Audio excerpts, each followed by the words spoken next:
Voilà, monsieur, bonsoir. Le monde du football tremble. L'éléphant au pied d'argile vient de connaître ce mardi même un temps important de son histoire. Joseph Sepp-Blatter, récemment élu, c'était le 29 mai dernier, pour un mandat de plus, peut-être de trop, on saura ce soir, à 79 ans, a simplement décidé de démissionner de ses fonctions alors que l'institution qu'il dirige, la FIFA, est au cœur d'un scandale. Le FIFA Gate, comme d'aucuns l'ont finalement appelé ce scandale-là, et ce soir donc, ça va être l'une des questions qui va intéresser le panel de cartes sur table, mais davantage pour savoir si le Cameroun peut-il être épargné par ce qu'on a donc appelé le FIFA Gate.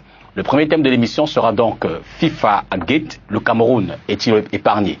Mais à côté de cela, vous le savez, la compagnie nationale de transport aérien Cameco a été créée en 2011. 4 ans après, la compagnie semble pas véritablement prendre son envol.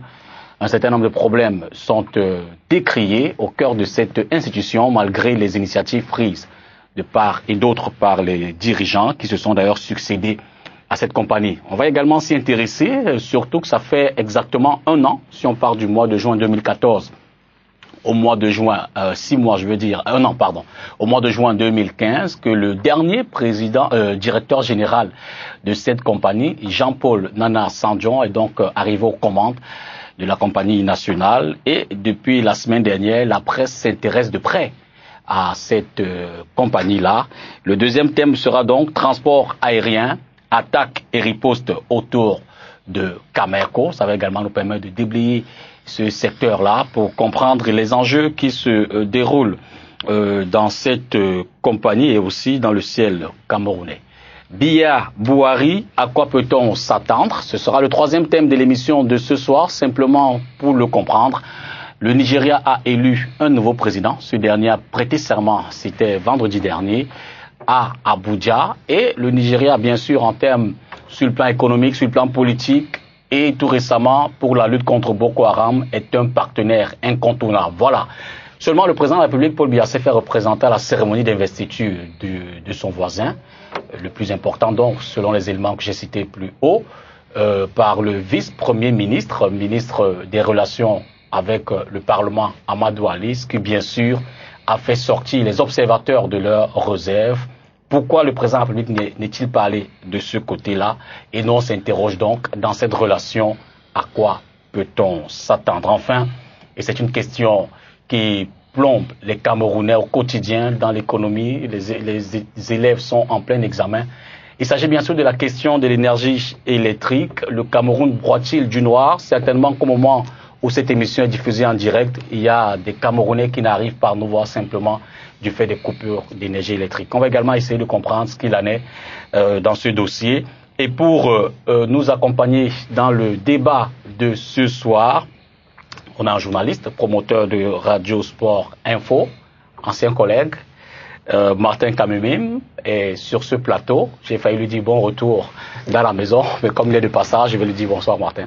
Bonsoir Dipita Tango et bonsoir à tous les téléspectateurs de STV que je retrouve avec beaucoup de plaisir. Ils espèrent peut-être vous garder. Hein. Ah ouais, moi ça me pose pas de problème. Voilà, je suis Lionel Messi, je joue dans l'équipe qui m'offre le contrat le plus intéressant, c'est tout. Avec Martin, on aura également Robert Moutet. C'est pas sûr que c'est ce qui se passe avec Lionel. Ambassa. Vous avez entendu une voix qu'on présentera dans un instant. Alors je disais Robert Moutet Ambassa. Il est membre du comité central du RDPC. Bien, bonsoir, c'est un visage également connu de la scène audiovisuel du Cameroun. Bonsoir Robert. Bonsoir Dipita, bonsoir aux autres panélistes, bonsoir à tous les téléspectateurs. Je pense que nous serons à la hauteur des différents thèmes qui ont été relevés, parce que c'est des thèmes assez sensibles et importants pour notre pays et pour l'environnement qui est le nôtre. Il va sans dire que les téléspectateurs s'y attendent au moins, qu'on puisse apporter des réponses. L'honorable Joshua aussi, c'est la voix que vous avez entendue en off tout à l'heure, répondant à Martin Camus, premier vice-président du SDF et député à la Chambre basse du Parlement. Bonsoir, honorable. Bonsoir et bonsoir à tous les téléspectateurs qui nous regardent. Merci d'avoir fait cette course, vous venez de Yaoundé. Tout à fait. Pour honorer ce rendez-vous. Tout à fait. Merci vraiment. Cela dit, le dernier invité, c'est un visage de l'émission, le professeur Manassé Aboya Endon, on risque désormais d'appeler Monsieur Carton, parce qu'à la fin de l'émission, vous le savez, c'est désormais un rendez-vous. Le professeur Manassé distille des cartons selon qu'ils sont rouges pour la scène politique qui se serait comportée de façon négative dans la semaine, ouvert pour ceux qui auront les bons points. Bonsoir, prof. Bonsoir, député Tongo. Bien entendu, bonsoir à tous les fidèles téléspectateurs de Carte sur Table. Et je vois qu'il n'y a que des cartons rouges sur la table. Oui, c'est également... il est facile de retenir le carton vert parce que c'est un bon point, mais nous, on a choisi de présenter le carton rouge, même si on commentera le carton vert. Je crois que le prof le fera mieux que moi tout à l'heure. Tout à fait. Voilà. Cela dit, commençons donc par le premier thème. Ce sera juste après la transition, on revient derrière.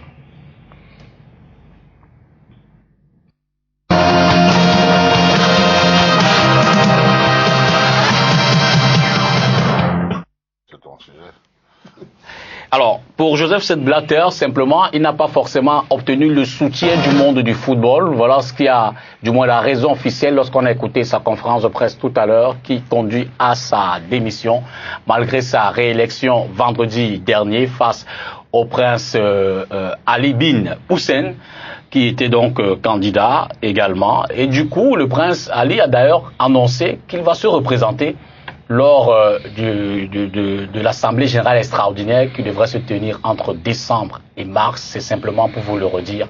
La FIFA donc vit un moment intense de son histoire. Au moment où au Cameroun aussi, il est difficile de ne pas faire le lien.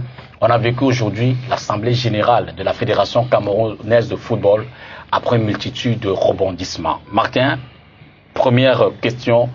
Est-ce que la démission de Sepp Blatter vous surprend après tout ce qui a été dit ces dernières semaines? Elle me surprend dans le timing, mais elle ne me surprend pas dans le fond. Je crois que Sepp Blatter, en passant son élection vendredi, savait très bien qu'il ne ferait pas 4 ans à la tête de la FIFA, mais je suis convaincu qu'il ne savait pas qu'il partirait si tôt. Il y a des choses qui ont précipité sa sortie aujourd'hui et des choses qui ont mis à mal l'autorité de la FIFA. D'abord, le New York Times, qui très tôt le matin a révélé que son bras droit et son fusible principal, Jérôme Valcke, qui est secrétaire général de la FIFA, est impliqué dans une transaction de 10 millions de dollars en direction de la CONCACAF. La FIFA a tout de suite démenti à travers un communiqué reconnaissant qu'il y a eu une transaction, mais qu'elle n'était pas, et que Jérôme Valcke n'était pas impliqué. Sauf que derrière, il y a le Press Association qui a sorti la lettre originale de la Fédération sud-africaine qui était nommément adressée à Valcke. Je crois que ça a eu le don quand même d'embarrasser Blatter. En plus, les commentaires étaient clairs là-dessus. On se rapprochait un peu plus de lui, parce que toucher Valcke, c'est toucher directement Blatter. Je crois que c'est l'élément qui a précipité un peu cette conférence de presse. Mais il ne faut pas oublier qu'il était acculé de toutes parts. Il était acculé de toutes parts parce que l'affaire a pris une dimension politique. La Commission européenne, par exemple, s'est prononcée sur la question et il y avait comme une sorte de menace sur la FIFA qui planait sur le comité exécutif extraordinaire de samedi prochain, 6 juin, à Berlin, en marge de la finale de l'UEFA Champions League. L'UEFA s'apprêtait à sommer Blatter de démissionner, sinon l'UEFA n'était plus prêt à collaborer avec lui. Blatter sait très bien que on peut utiliser toutes les autres confédérations comme du bétail électoral, mais l'UEFA est la fédération qui rapporte gros à la FIFA et on ne peut pas sereinement travailler à la tête de la FIFA si on n'est pas en accord parfait avec l'UEFA. Je crois que cette menace ultime, en plus de ce qui a été révélé aujourd'hui, l'a un peu plus poussé à démissionner au lieu d'être humilié, parce que l'UEFA devait même pousser la réflexion jusqu'à penser créer une fédération internationale à part. Je crois que tout cela, même si c'était très peu probable, a quand même dû rappeler Sepp Blatter à l'autre. Alors, il était vraiment acculé. Le FBI détenait quand même des éléments qui étaient des éléments importants dans ce dossier.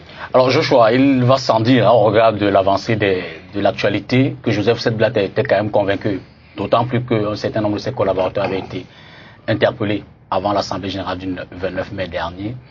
Peut-on dire aujourd'hui que sa réélection a simplement précipité l'accélération du processus judiciaire?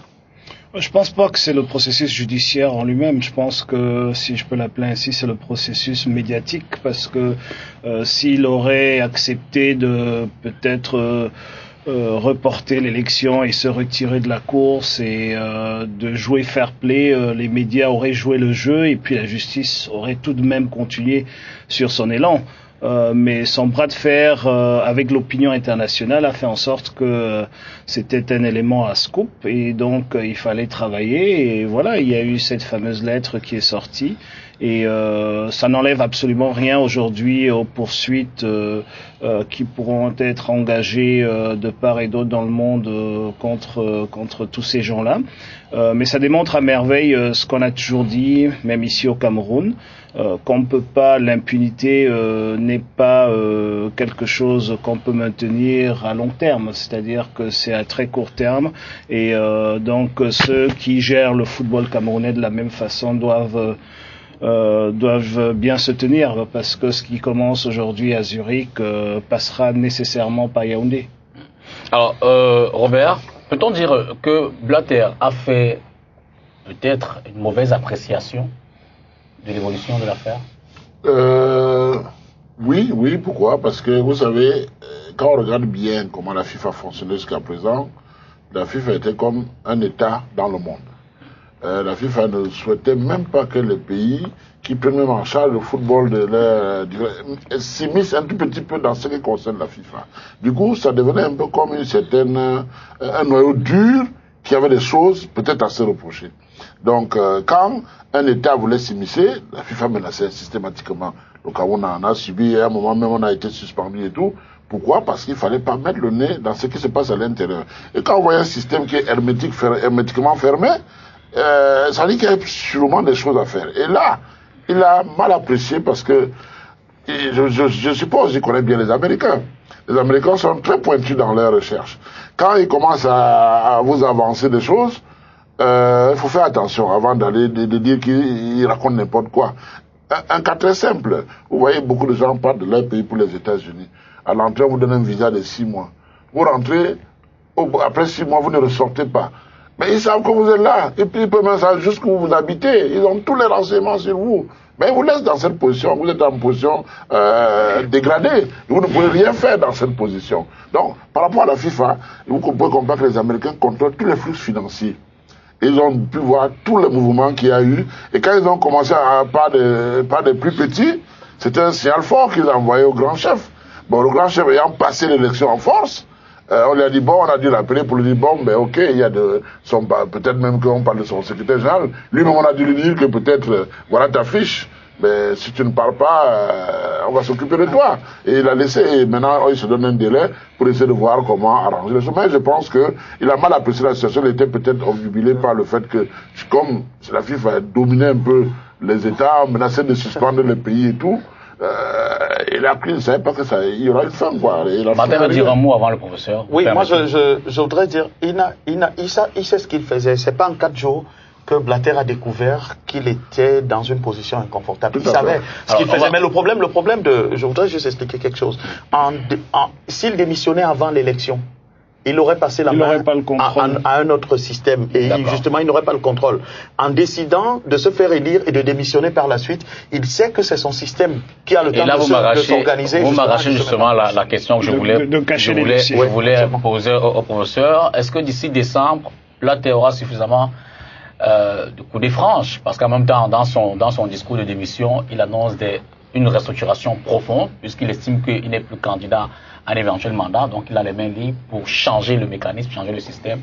Donc la question est, est-ce que Blatter va aller au fond de la restructuration, ou alors il veut simplement profiter de ce laps de temps-là pour nettoyer les vieilles casseroles?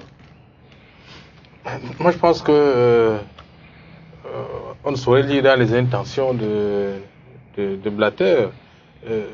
La justice américaine n'est pas décrite comme Robert essaie de le faire. Je pense que la justice aux États-Unis enquête et trouve.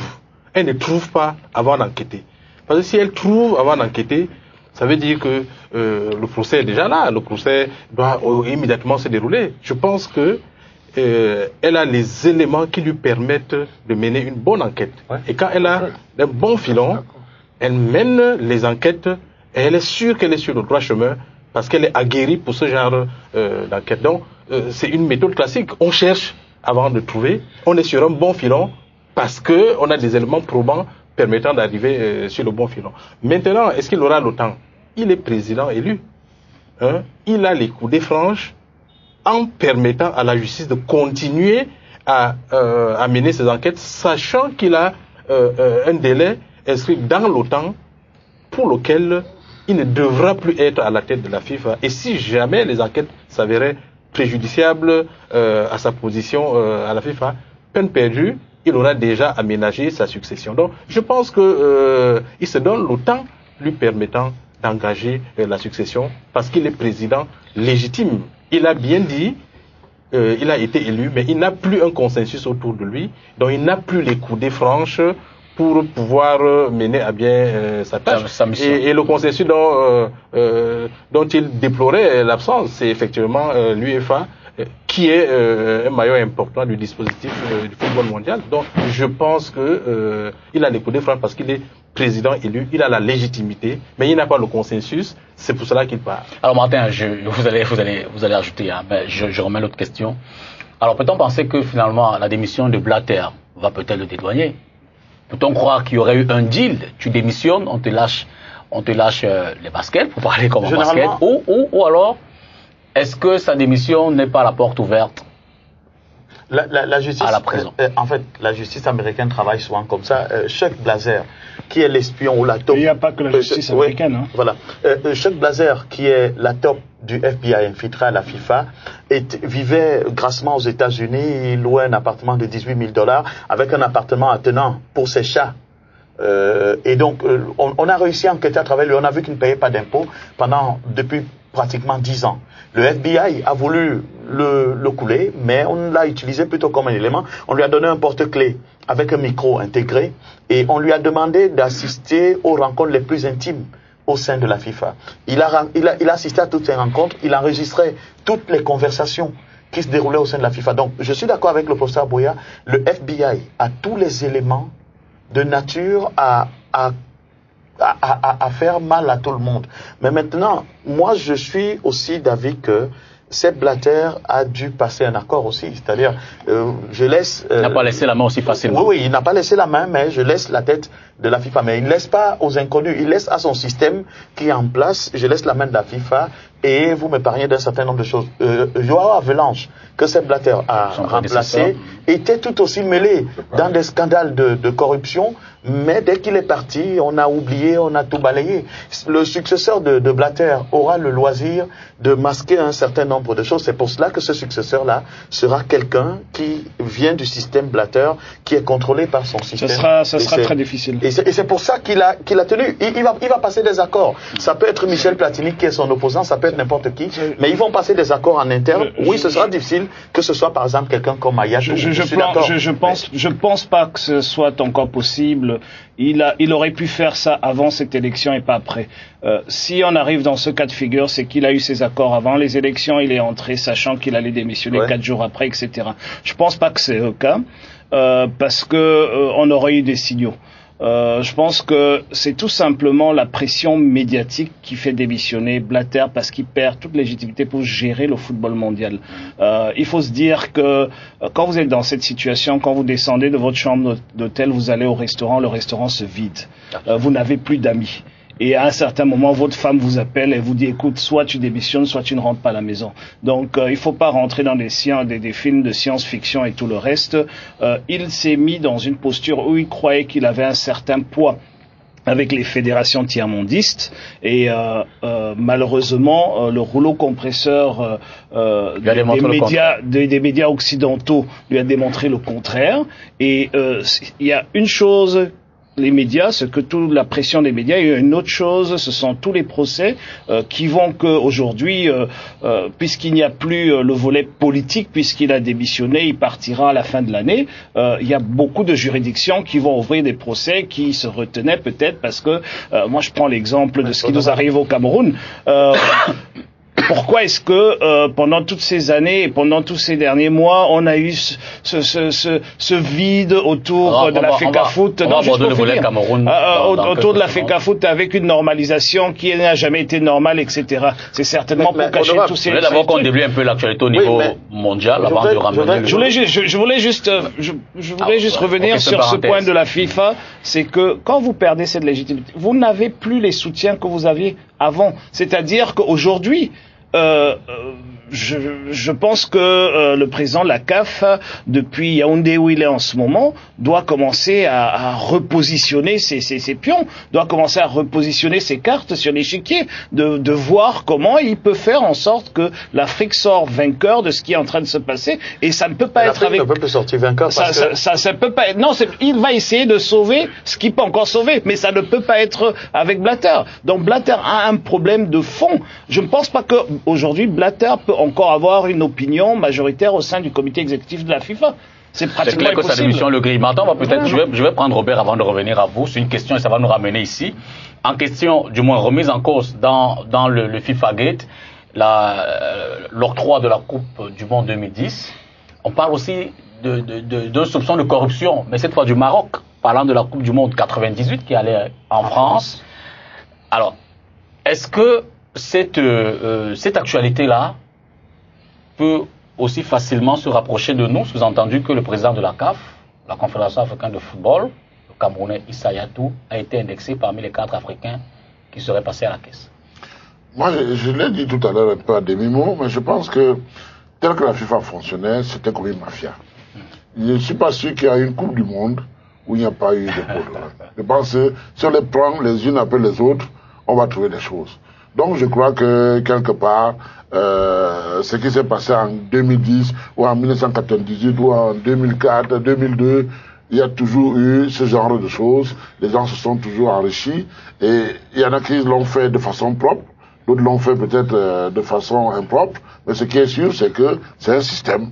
Et quand on voit la fougue, la rage avec laquelle la FIFA ne souhaitait pas que les États mettent le nez dans ce qui se passe à l'intérieur, pour moi c'était suffisant pour comprendre qu'il y a des choses à cacher là-bas. Martin, quel est le risque que le Cameroun soit concerné? Avant le risque, je voudrais d'abord dire à Honorable Joseph aussi que il est possible que Sepp Blatter n'ait plus en fait, dire qu'il n'a plus la majorité au sein du comité exécutif ou de l'Assemblée générale, j'en doute. Non, j'ai dit la légitimité. La légitimité même, j'en doute. Par contre, je crois qu'il y a la pression des annonceurs, parce que dès qu'il a démissionné, par exemple, c'est de ça qu'il s'agit. Il y a Coca-Cola qui a fait tout de suite une sortie.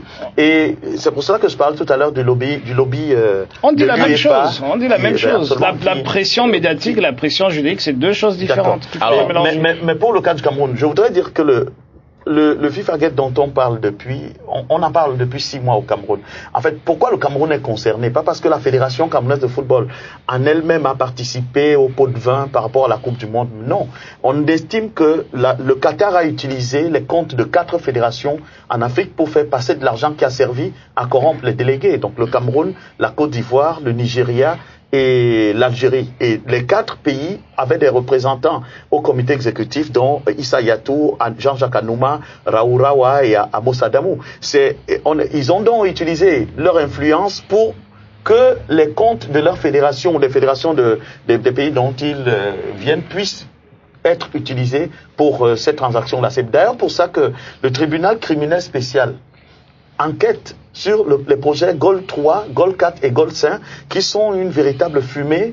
L'argent, dit-on, est arrivé, les réalisations n'ont pas suivi.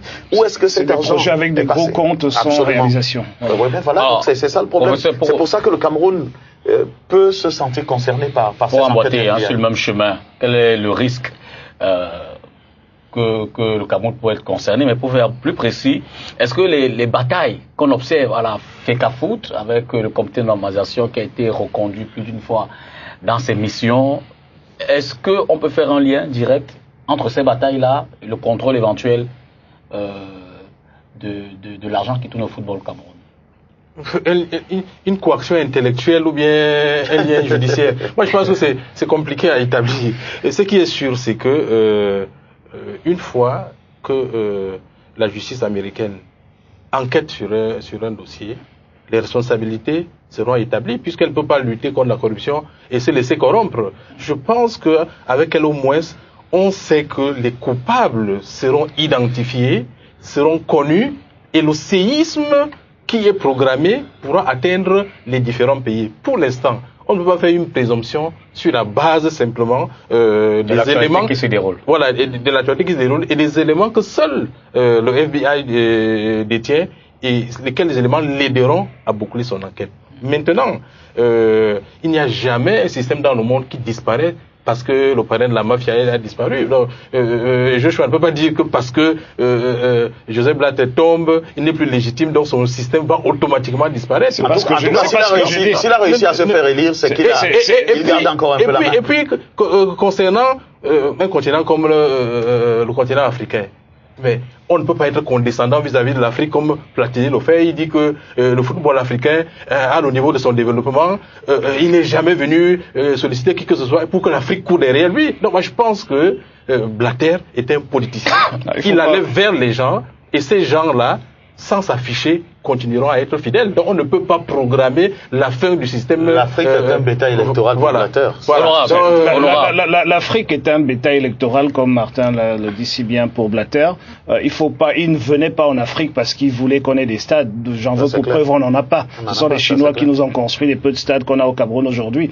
Donc il ne faut pas venir nous tromper ou essayer de tromper le téléspectateur que Blatter avait un amour en Afrique. Blatter savait très bien, il a hérité d'un système où il fallait créer des fédérations dans les micro-États, des États qui avaient à peine un championnat à 2 clubs pour pouvoir avoir le même nombre de voix que l'Espagne, etc., etc.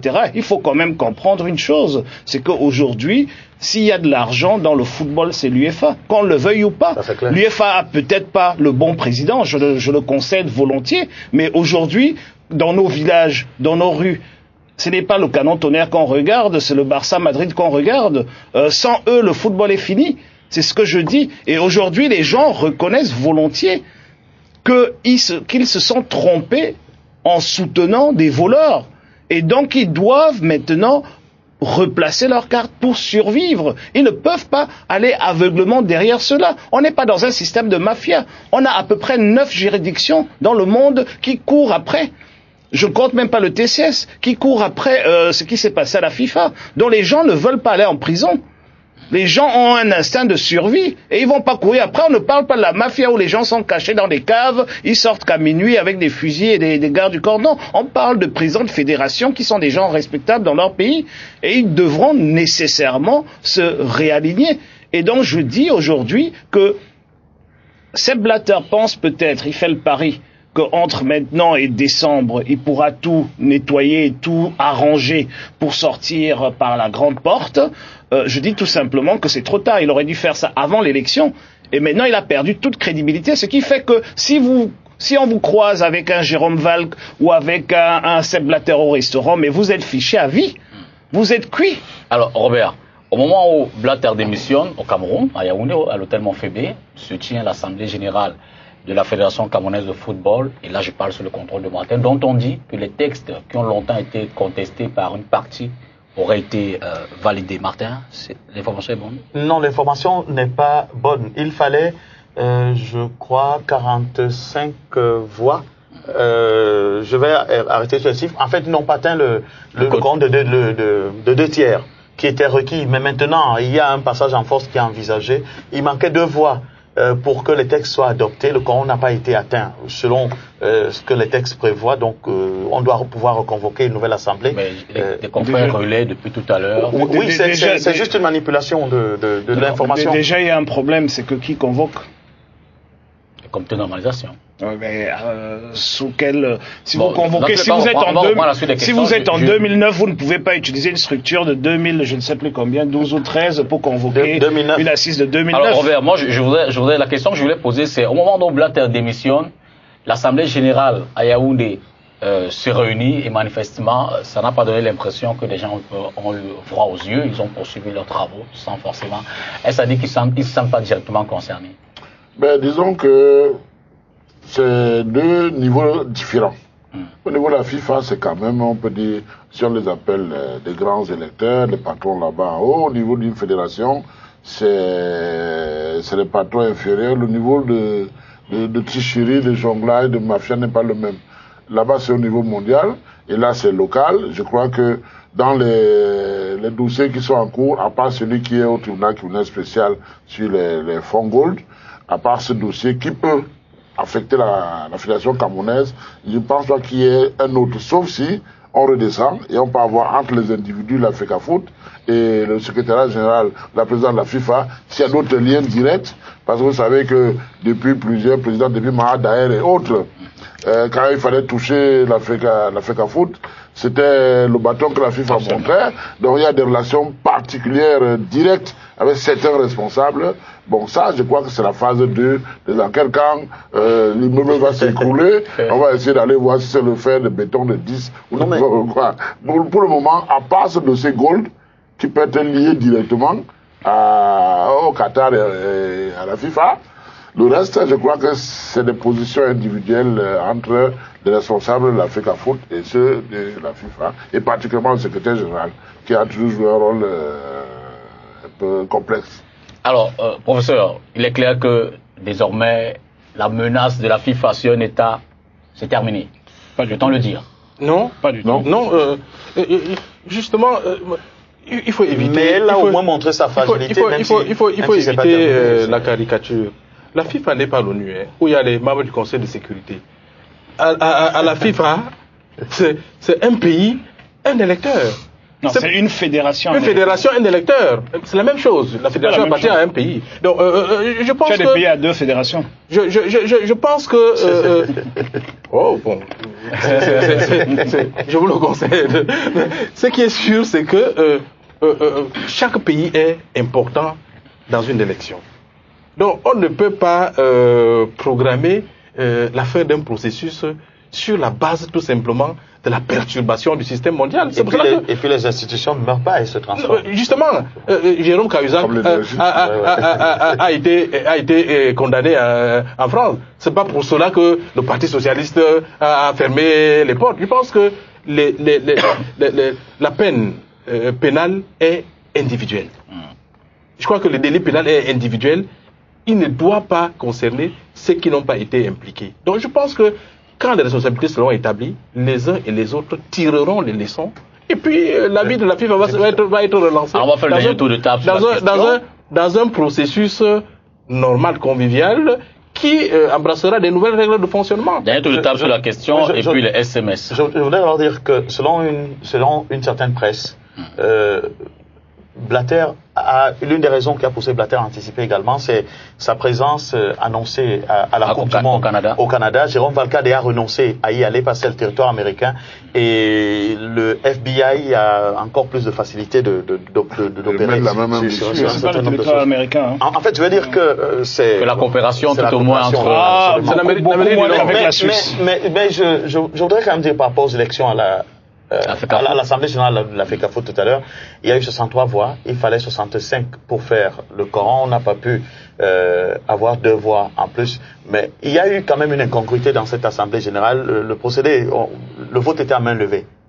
C'est-à-dire que quand le premier vote a été organisé à bulletin secret, il était très serré, mais dès qu'on a dit main levée, alors les masques sont tombés. Pour vous dire que le système qui a été mis en place dans le monde du football ne peut pas mourir comme ça parce que Sepp Blatter est en train de partir. Moi, je crois plutôt qu'il va se renforcer. Il va se renforcer à l'avantage des Européens, malheureusement pour nous. Malheureusement pour nous, parce que on nous a utilisé comme du bétail électoral dans cette élection. Issa Yatou a trop exposé les fédérations africaines. Et là, quand les Européens vont reprendre la main, je crois qu'ils vont... L'un de leurs combats sera... le Cameroun ne peut pas avoir une voix. L'Espagne et la France, ou je ne sais pas, le Portugal, une voix aussi. Je crois qu'il y a des choses qui vont changer et qui vont changer malheureusement contre les fédérations africaines. Alors Joshua, on sort de la question, c'est la dernière... Moi je pense que ce qu'il faut aussi retenir, c'est que pourquoi est-ce qu'il y a ces batailles dans ces fédérations africaines, comme les fédérations de transit, comme on les appelle, comme la FECAFOOT, où tout l'argent du Qatar, etc. transitait, c'est justement pour le contrôle de cet argent. Si aujourd'hui on peut nettoyer un peu la FIFA, il y aura beaucoup moins d'argent et il y aura beaucoup moins d'attractivité. C'est quand même quelque chose de stupéfiant de voir que les gens sont prêts à mourir pour des postes qui n'ont pas de salaire. des gens qui ont des enfants et des familles à la maison. Donc, je pense que si on ferme le robinet, ça sera très dur pour nous, mais en tout cas, on pourra commencer à penser football et commencer à mettre de côté tout cet argent qui attire des gens qui n'aiment pas le football vers la fédération. Et je pense que pour ça, un des rôles aussi de la FIFA, c'est d'auditer les fédérations membres. Et je pense que aujourd'hui, si l'auditeur lui-même est dans la boue, ça veut dire que les audits étaient toujours complaisants, n'étaient jamais bien faits.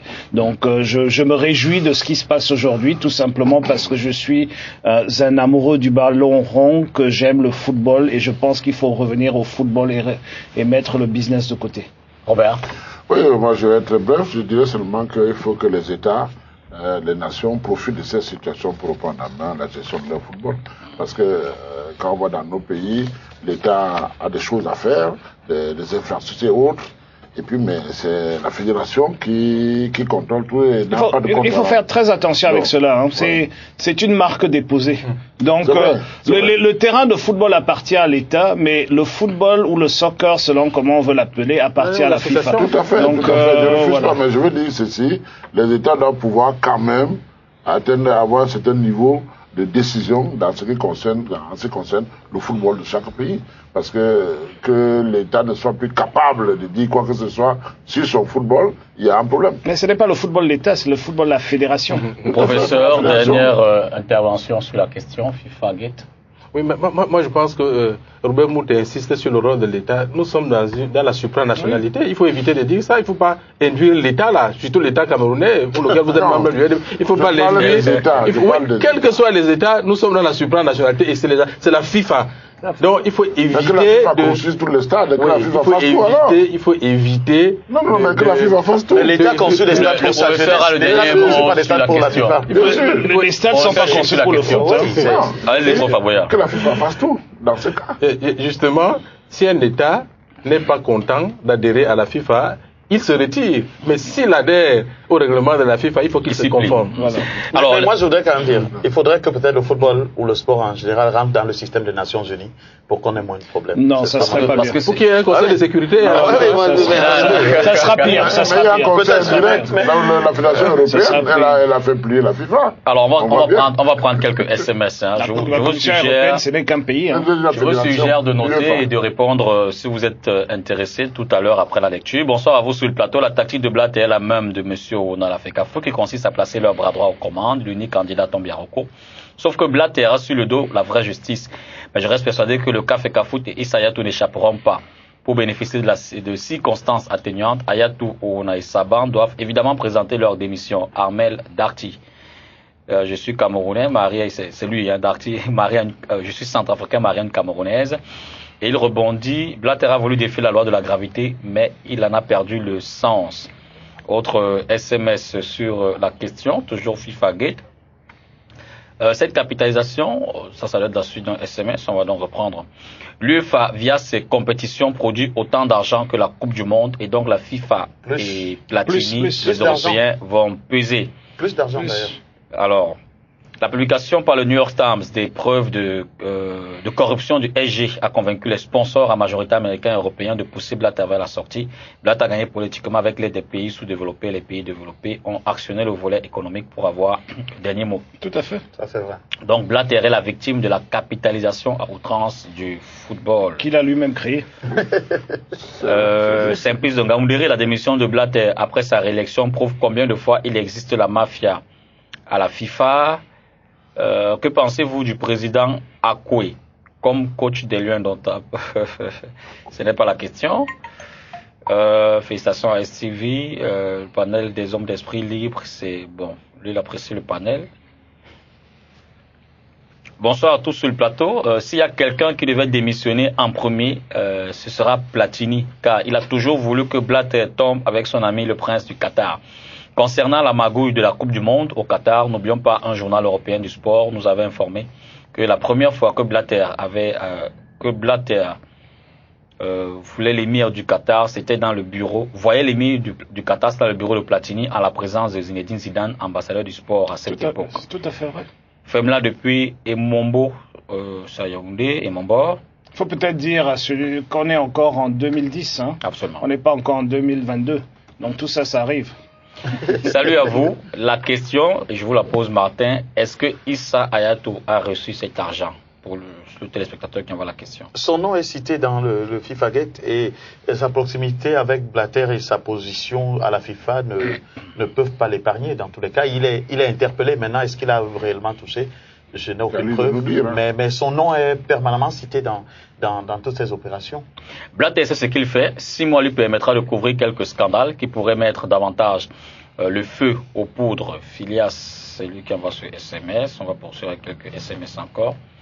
Georges Depa-Douala, Blatter a fait son temps et il a compris qu'il faut savoir quitter les choses avant que cela ne vous quitte, et ce sera à son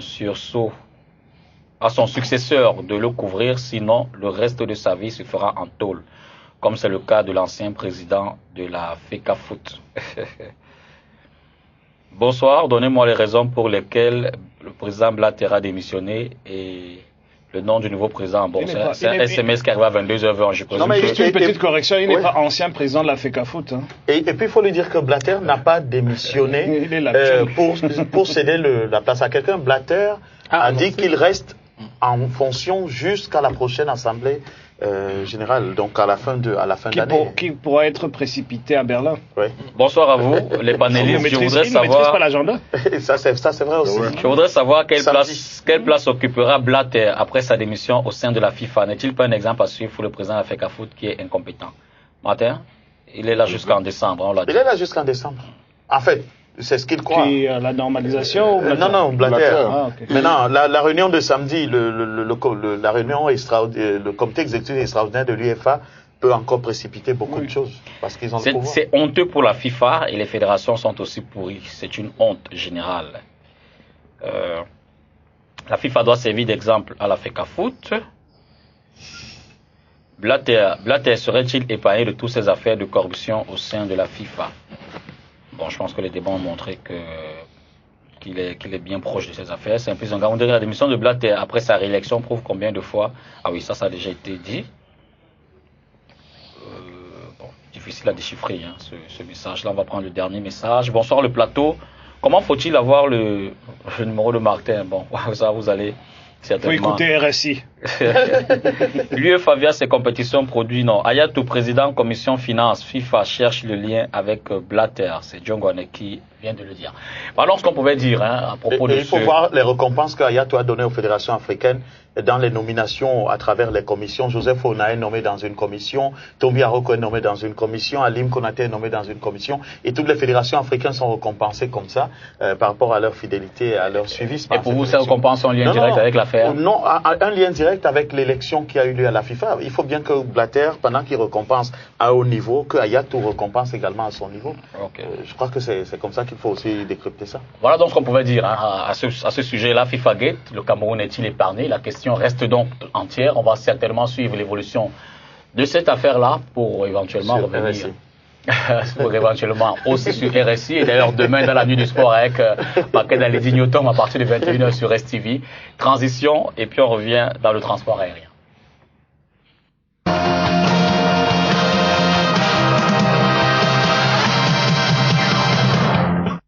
Maintenant, je suis voyou sur les autres.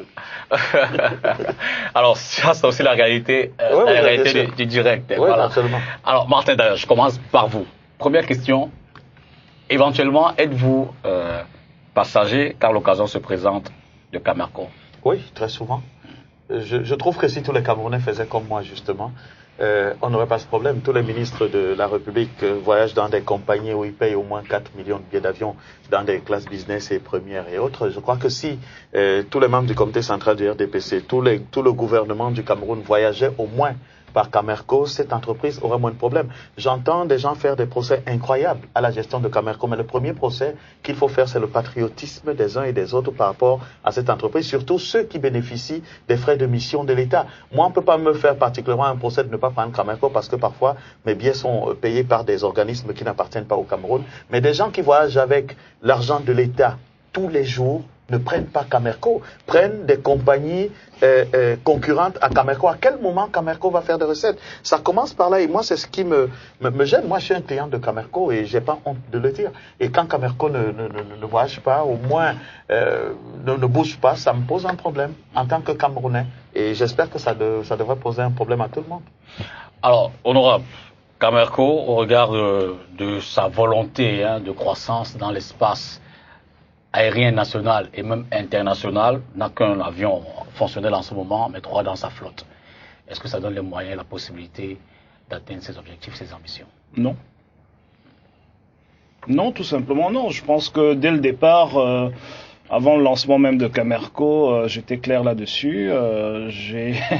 J'ai dit ce que je pensais avec l'expérience que j'ai, qu'il faut savoir choisir ce qu'on veut faire. Et il y a 2 volets à cela. Le premier, c'est est-ce que les priorités de l'heure étaient la création d'une compagnie aérienne? Personnellement, je pense non. Maintenant, on l'a créée, il faut pouvoir soutenir cette création-là. Et j'aimerais juste faire remarquer ici que l'État du Cameroun est un des pires actionnaires qu'il y a sur Terre. Parce que je comprends pas cet actionnaire qui systématiquement crée des sociétés pour les laisser mourir. Parce que je connais pas une seule entreprise de l'État qui gagne de l'argent. Et quand même elle gagne de l'argent, ça devient un puissant fond pour toute la finance noire de cette République. Donc voilà. Maintenant, si vous voulez créer une compagnie aérienne comme la Camerco, il faut donner les moyens. Les moyens ne se limitent pas qu'à l'argent. Vous savez, pour une compagnie aérienne, le poste équipement, une compagnie aérienne qui a une structuration plus ou moins comme la Camerco, le poste équipement, c'est-à-dire les avions, devraient représenter à peu près 8% des coûts. Donc il y a à peu près 92% que nous négligeons. Ils sont où? Ils sont dans les aéroports, les plateformes aéroportuaires, ils sont dans beaucoup d'autres choses. Si aujourd'hui l'État voulait que la Camerco survive, il devrait déjà montrer l'exemple. Avant d'obliger des Camerounais à voler avec cette compagnie-là, il pourrait par exemple rendre le transport domestique plus attractif en enlevant la TVA, par exemple, pour faire en sorte que ça devienne véritablement compétitif. Vous savez, quand vous payez 35 000 francs pour aller à Yaoundé, vous payez exactement le même prix qu'avec garantie, sauf que la différence, c'est les taxes. Donc quand vous surtaxez votre propre bébé, comment vous voulez que ce bébé puisse survivre quand vous ne faites absolument rien pour tout ce qui va autour de la compagnie? C'est-à-dire qu'on avait suggéré à l'époque de créer une sorte de holding qui peut gérer tous les secteurs de l'aviation, qui peut comme l'a fait le Nigeria par exemple, un fonds spécialisé pour garantir l'accès aux aéronefs, pour garantir l'accès aux aéronefs fiables, neufs, pour qu'on n'ait pas besoin de recourir au marché de l'occasion parce que l'État garantissait avec des garanties souveraines à travers ce fonds ses emprunts et ses leasing, etc. Il y a plein de choses qu'on peut faire, mais il manque la volonté politique de faire une grande compagnie. Je pense que quelqu'un a mis dans le discours du président de la République, quand il était candidat, une phrase comme quoi il va faire renaître la 11e province qu'il a lui-même tuée.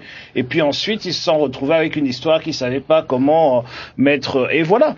Et donc aujourd'hui, au lieu de mettre 300 milliards dans cette compagnie aérienne pour que ça devienne véritablement quelque chose, on donne des petites doses homéopathiques d'1 milliard ici, 2 milliards là, on parle même de 30 milliards, mais c'est rien pour une compagnie aérienne. Malheureusement, si le Cameroun va avoir l'ambition d'être dans le ciel africain, il faut entre 300 et 600 milliards pour commencer.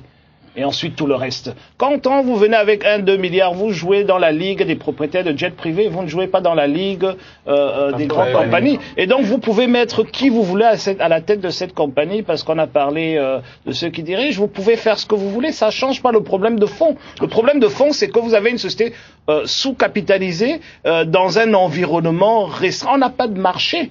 Donc il faut qu'on aille chercher ces passagers ailleurs. Vous avez un pays qui a 800 000 passagers à 900 000 passagers par an. Ça veut dire quoi? Si les gens font des allers-retours, ça fait 450 000 voyages. En plus, on a cette mauvaise structuration de notre système aérien qu'on a scindé pour des raisons politiques, le hub entre Douala et Yaoundé. Donc vous vous trouvez avec des aéroports de 200 000 passagers par an. C'est Poitiers. C'est même les aéroports de seconde zone en Europe sont plus performants que cela. Donc il faut aller chercher les passagers ailleurs, il faut pouvoir créer un hub, il faut. Et pour ça, il faut des moyens.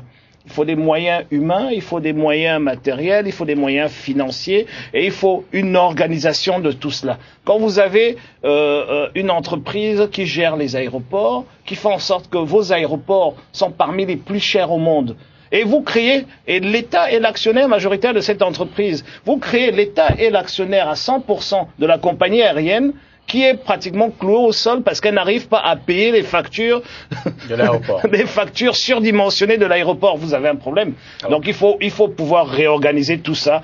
Il faut un peu de sérieux au niveau de la volonté politique de ce qu'on veut vraiment. Quand on nous dira qu'il faut une compagnie aérienne comme Kenya Airways, comme, je ne sais pas, comme Askai, comme Ethiopian, ben voilà, on va choisir le modèle, on va s'asseoir, on va mettre des gens autour de la table, on viendra avec une proforma, il faudrait que l'État mette l'argent sur la table pour y arriver. Mais tant que ce n'est pas le cas, vous savez, dans l'aviation, il y a quelque chose, parce que Martin l'a dit tout à l'heure, il y a quelque chose de particulier dans notre métier, c'est que les gens ne courent pas après le moins cher.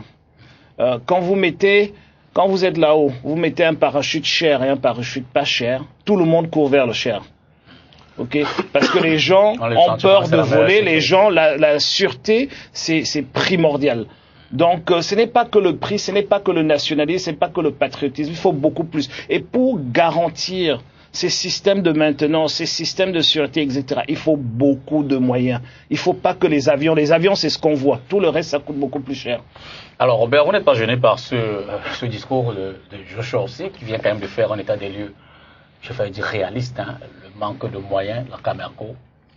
Ben non, je ne suis pas du tout gêné. Voilà, j'ai insisté. Si vous n'êtes pas gêné, parce que je rappelle que vous êtes membre du comité central. Non, je ne suis pas du tout gêné. Être membre du comité central ne veut pas dire qu'on doit accepter ce qui ne va pas. Quand quelque chose ne va pas, il faut le dire. Si on ne le dit pas, qui va le dire? Et puis, quand on le dit, il faut trouver des solutions pour essayer d'améliorer.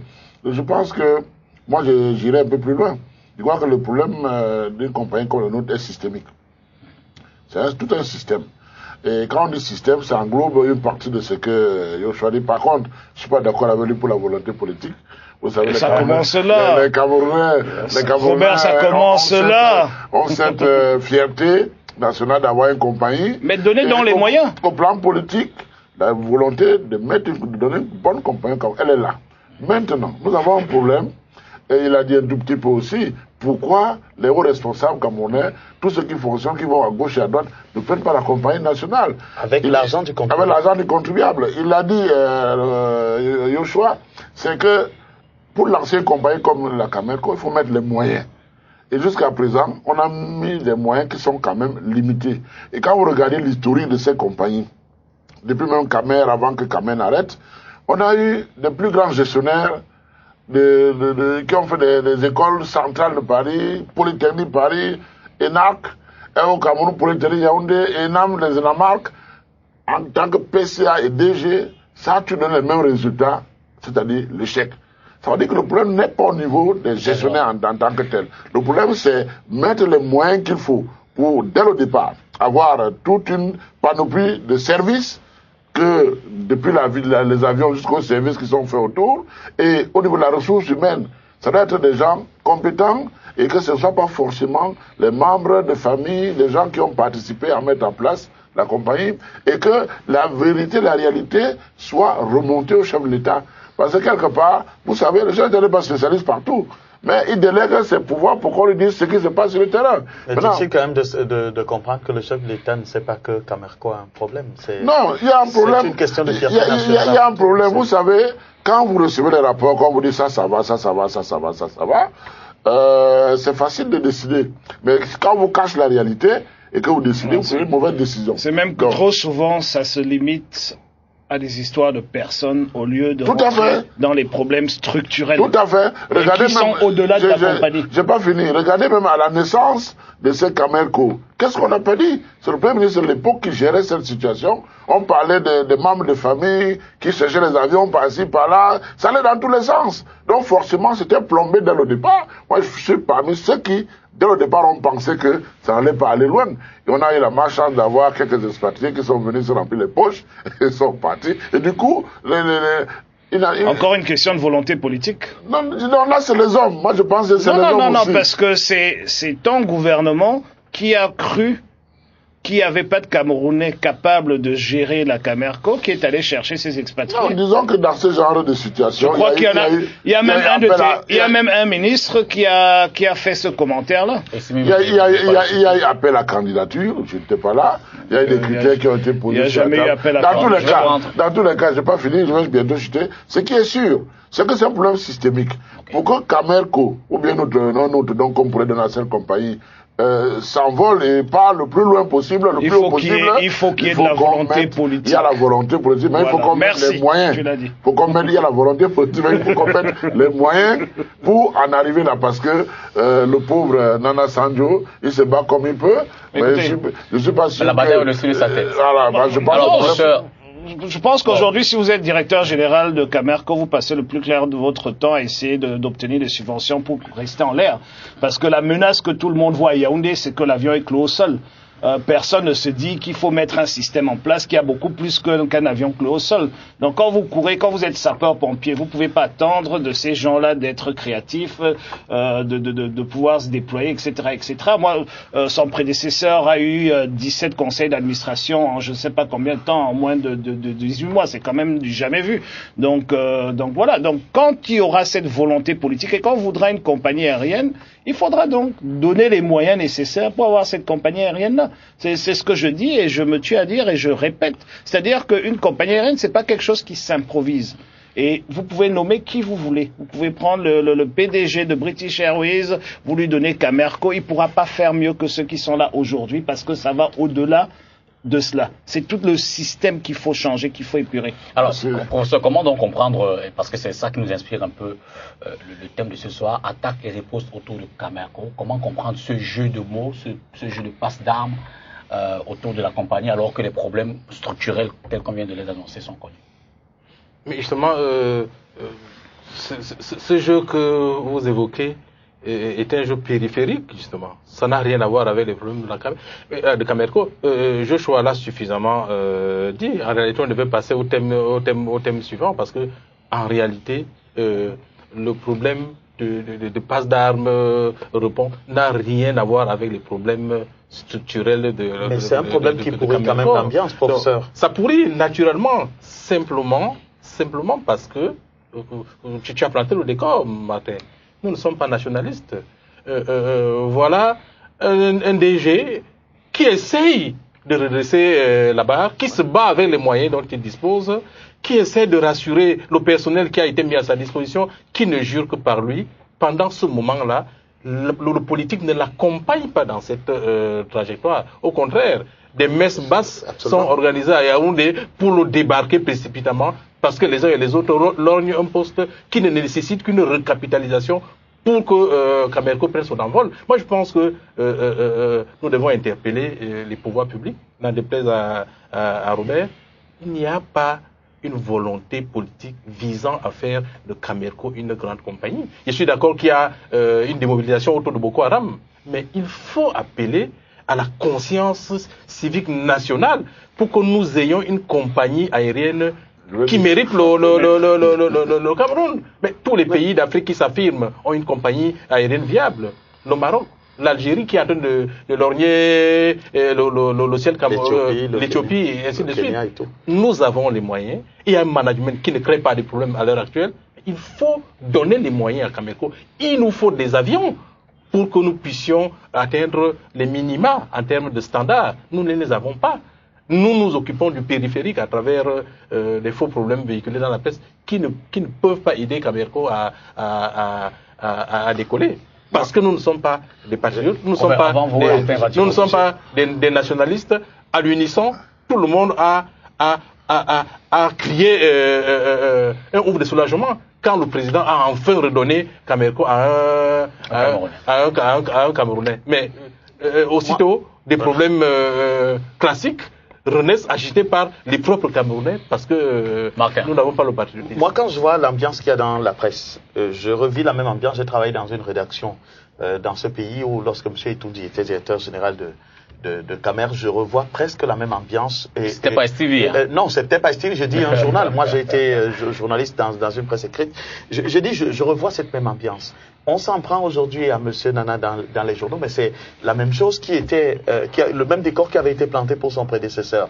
Et ainsi de suite, on va de DG en DG. Et j'ai remarqué qu'à Camerco, lorsqu'on veut faire partir un DG à tout prix, et à tous les prix, on commence, des vieilles mamies. oui, on commence à ressortir des dossiers qui n'ont rien à voir avec la situation présente de l'entreprise. On commence à faire bloquer des appareils pour une raison, pour une autre. Je parle sous le contrôle de l'honorable et de ceux qui maîtrisent très bien cette situation. Je crois qu'on a parlé d'un plan de restructuration, on a parlé de 30 milliards. Il était question d'acheter quand même 8 appareils, je crois. Et une compagnie qui n'a pas de flotte ne peut pas fonctionner. Donc, au moins, qu'on permette à cette direction générale qui a assaini par rapport à beaucoup d'autres directions générales de fonctionner. Mais M. Nana, il a parlé de sapeurs-pompiers. M. Nana ne doit pas seulement chercher de l'argent chez les bailleurs de fonds. Il doit régler les problèmes internes de ses propres... Pour l'instant, les bailleurs de fonds, je te rassure, ce n'est que Yaoundé. D'accord. Il doit chercher, il doit régler les problèmes internes de ses propres employés qui sont de véritables adversaires pour l'entreprise. Il faut également le dire. À Camerco, il y a embusqué des employés qui ne veulent pas du bien de cette entreprise. Robert. Oui, je vais revenir sur la volonté politique parce que je crois qu'on dit la même chose sans se comprendre. Yoshua, on a fini par se comprendre, mais le professeur, je crois que... Bon, moi je pense que... Je ne vais pas vous donner un carton rouge. Non, disons ceci. Quand je dis qu'il y a la volonté politique, le président de la République définit la politique de la nation. Cette politique est mise en application par le Premier ministre et ses ministres. C'est plus politique là. Qui a comme patron la volonté politique, elle est là. Il veut une compagnie pour le Cameroun. Maintenant, le Premier ministre, chef du gouvernement et ses ministres sont chargés de mettre en application cette politique. Et c'est là où il y a la défaillance. Dire qu'il n'y a pas la volonté politique, je ne suis pas d'accord. Il y a la volonté politique. Mais la mise en œuvre de cette volonté a des problèmes. C'est la même chose. Non, c'est pas la même chose. C'est pas la même chose. Parce que la volonté politique vient, c'est la vision politique de celui qui a été élu par les Camerounais. Oui. Et ça entoure des responsables camerounais pour l'aider à mettre en place. La volonté politique, c'est aussi il faut sanctionner quand ça ne va pas. Tout à fait. Là, je ne suis pas contre les sanctions, mais je dis ceci. Ceux qui sont en charge de mettre en application cette volonté ont échoué. Il faut les sanctionner. Mais ça ne veut pas dire qu'il n'y a pas la volonté. La volonté, elle est là de celui qui a la légitimité du peuple. La volonté n'est plus là quand ce que tu veux ou ce que tu promets, parce qu'il ne faut pas confondre entre promesse électorale et volonté politique. Il y a une promesse électorale, elle est non tenue à l'heure où nous sommes sur ce plateau. Le Cameroun n'a toujours pas de compagnie aérienne. On essaye d'en créer une, tant bien que mal.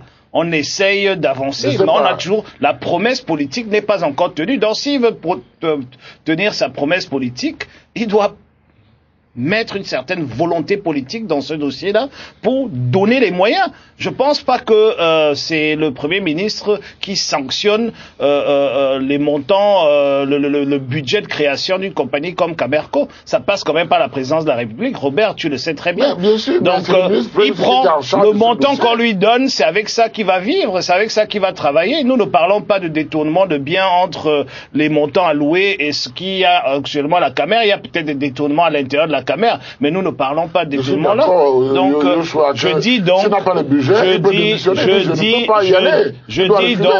je dis donc qu'il faut arrêter de fatiguer les Camerounais avec des problèmes, des micro-problèmes. Le vrai problème, c'est que premièrement, on s'est attaqué à un dossier qu'on ne maîtrise pas, c'est-à-dire que le président de la République a promis une compagnie aérienne aux Camerounais.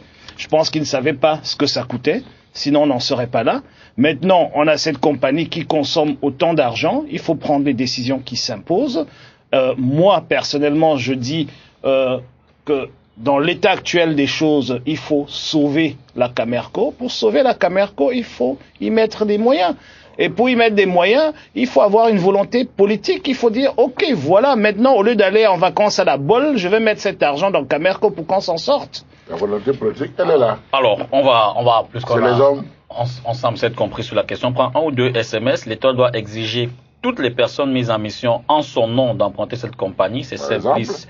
Je vais juste apporter un petit éclaircissement à ce sujet. Ce n'est pas nécessairement sain pour l'État actionnaire de passer par là.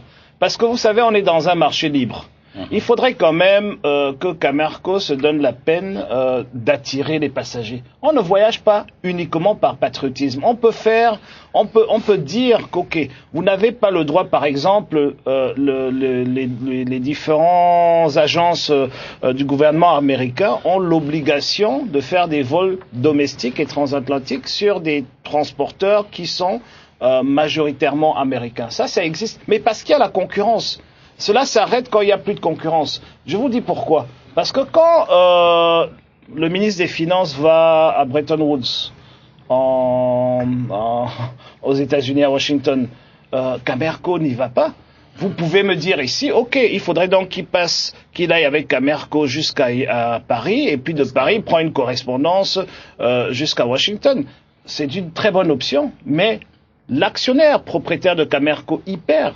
Absolument. Le contribuable y perd parce que le billet revient 2 fois plus cher, parce qu'en fait, il s'agit de 2 billets, et celui qui fera le transport entre Paris et Washington, il sait très bien qu'il y a un premier transport, donc il te tient à la gorge parce qu'il sait que tu peux pas aller prendre un vol à Lyon. Donc il n'y a pas de concurrence. Alors, donc c'est des points qu'on aime dire comme ça, mais il faut réfléchir au fond. Je pense que si on donne les moyens à Camerco, il y aura donc des vols vers les États-Unis, il y aura des vols vers Dubaï, il y aura des vols partout, il y aura des avions neufs. L'entreprise pourra véritablement être concurrentielle. Exactement. Quelques SMS.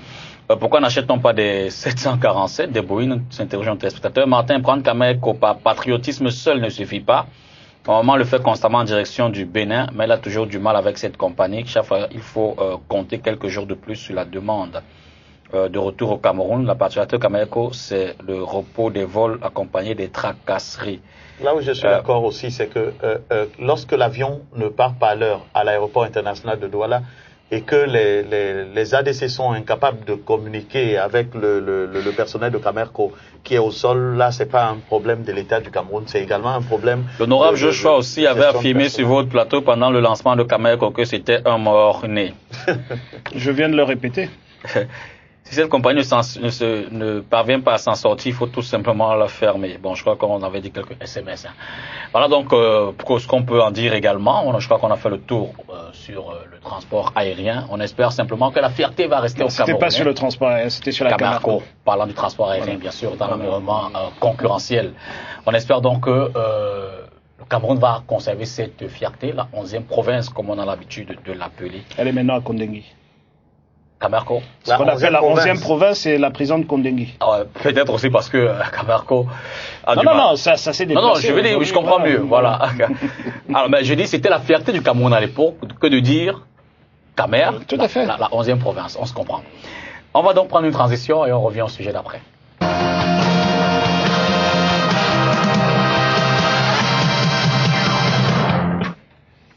Alors, Mamadou Buhari, c'est son nom, c'est le président élu du Nigeria. Il a prêté serment le 29 mai dernier. Et pour faire simple, on l'a dit, et c'est ce qui a un peu motivé le choix de ce sujet. Le chef de l'État, Paul Biya, s'est fait représenter à la cérémonie de prestation de serment qui s'est déroulée au Nigeria.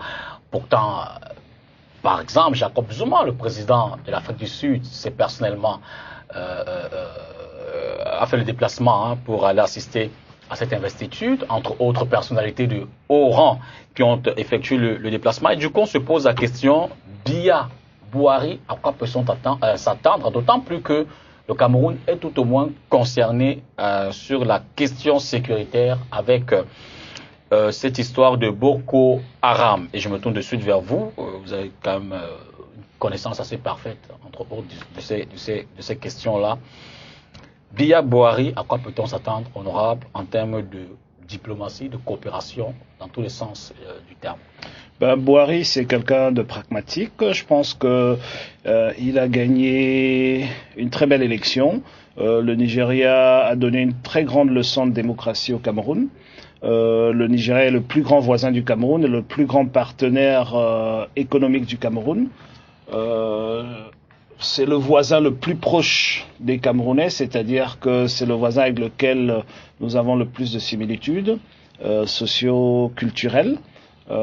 Et on ne peut pas se permettre dans ces conditions-là, quand on est président du Cameroun, sauf si on est sous perfusion à l'hôpital, de ne pas être présent à l'investiture d'un tel président, parce que déjà vous démarrez cette relation sur des mauvaises bases.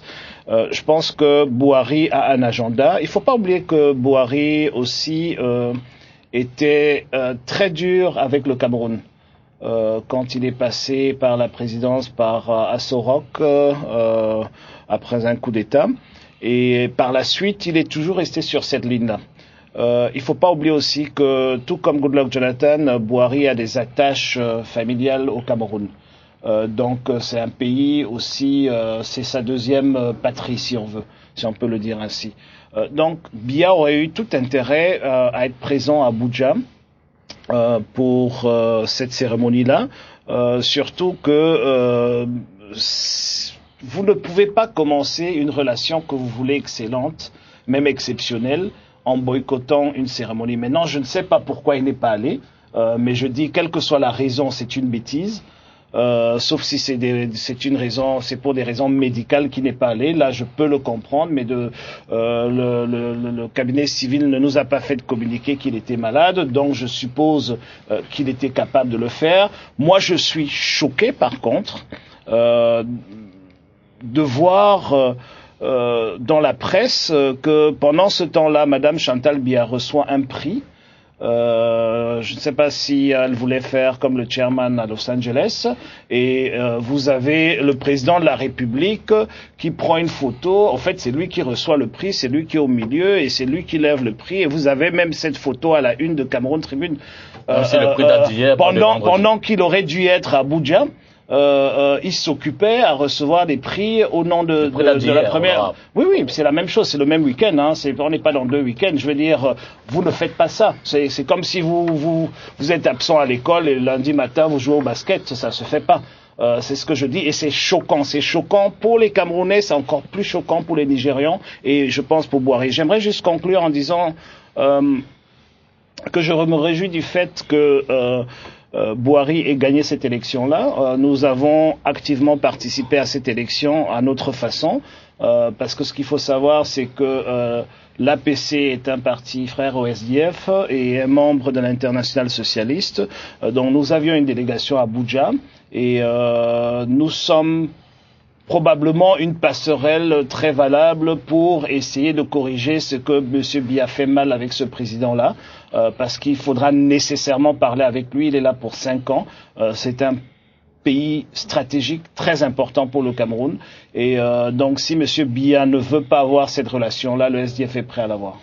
Alors, Robert, vous allez certainement rebondir sur un certain nombre d'éléments qui ont été dit là, mais la question est de savoir comment peut-on expliquer l'absence de Paul Biya à Abuja. Mais disons que, vous savez, les médias passent par plusieurs moyens au Cameroun pour se faire vendre. Quand le président Biya n'est pas présent, l'investiture du président Buhari, c'est vrai, c'est un événement important, parce que l'honorable l'a dit tout à l'heure, le président Buhari a des liens familiaux au Cameroun, ça on le sait. Le président Buhari, il y a près de 5 millions de Nigérians au Cameroun. Le Nigeria est le plus gros partenaire du Cameroun au plan économique. Et je suis d'accord avec lui qu'on n'oublie pas quand même que c'est pas la première fois que le président Buhari arrive au pouvoir. Il est déjà là en tant que jeune général à 42 ans, je crois. Et il a montré quand même une certaine dureté vis-à-vis du Cameroun sur les problèmes liés à Bakassi. Heureusement que ça s'est fait, il n'était pas là. Maintenant, il revient aujourd'hui. Et je pense que si le président Biya a envoyé un émissaire, c'est qu'il a des raisons propres et profondes. Le président Biya est un homme comme tout le monde. Il peut avoir un palu, une mauvaise grippe qui l'empêche de se lever ou d'y aller. Il faut un bulletin de santé dans ce cas-là. Disons qu'on n'a pas la culture de mettre au grand jour les bulletins de santé de nos chefs d'État, mais ce qui est sûr, c'est un homme comme les autres. Il peut avoir une grosse grippe, il peut avoir un palu qui l'empêche d'y aller. Mais je crois que l'avenir va vous réserver des surprises. Ne soyez pas surpris que là où les gens font un gros problème, pour le président Biya et pour le président Buhari, il n'y a pas de problème. Et qu'il soit là dans quelques jours.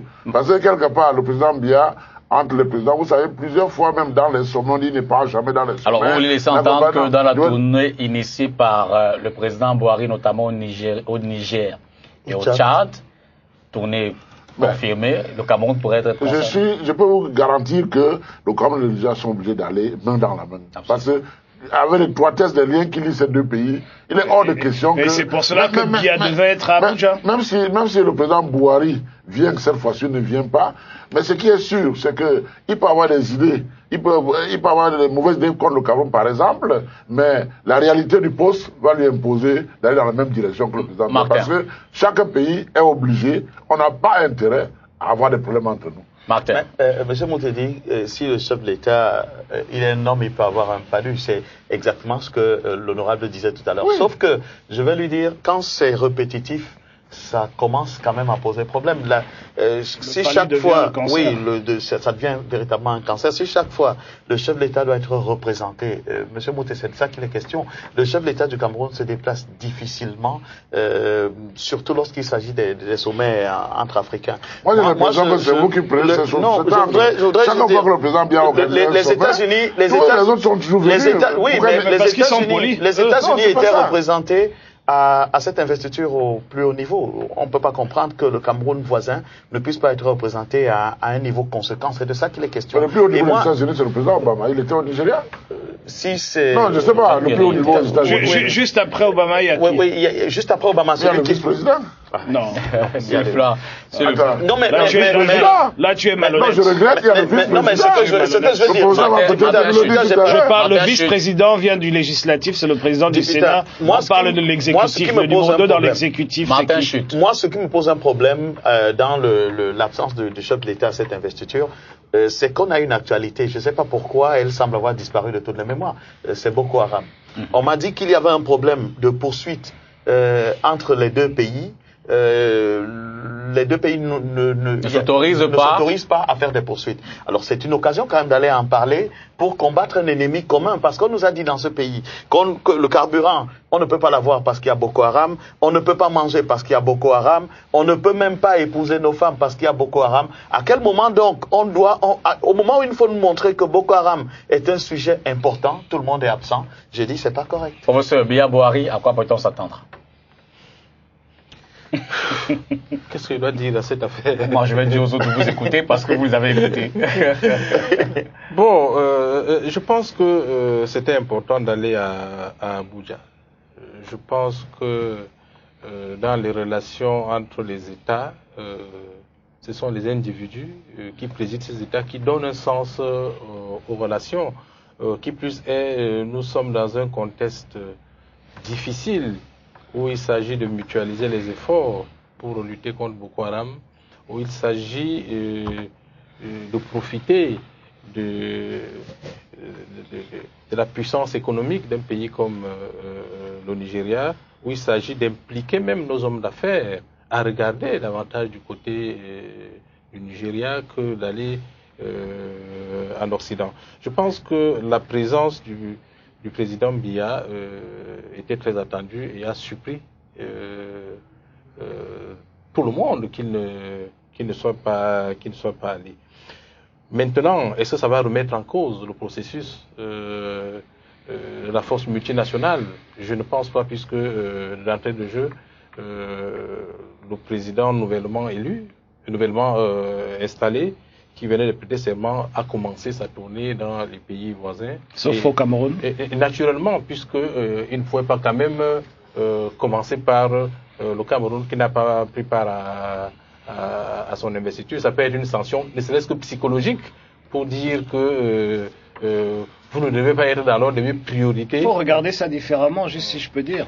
Quand tu fais une tournée, tu es invité. Non, attends. Tu as un temps de parole très élevé aujourd'hui. Non, j'allais dans ton sens. Oui, d'accord, j'allais dans ton sens. Je pense que le Cameroun n'a pas intérêt à garder des relations froides avec le Nigeria. Nous avons une longue frontière comme nous n'avons avec aucun pays.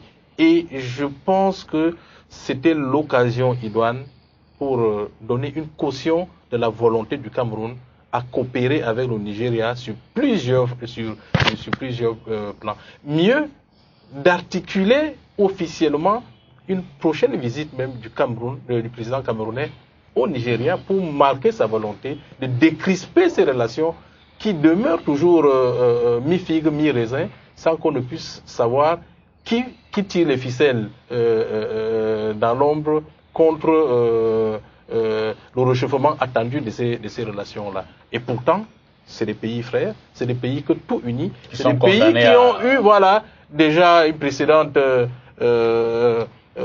situation compliquée avec la guerre de Bakassi, et aujourd'hui il y a l'affaire de Boko Haram qui nous force justement à aller main dans la main et éviter que quand Lagos tous, que ça puisse avoir des contre-coups au niveau de Yaoundé. Je pense donc que nous avons eu tort de ne pas assister par la plus haute autorité de l'État.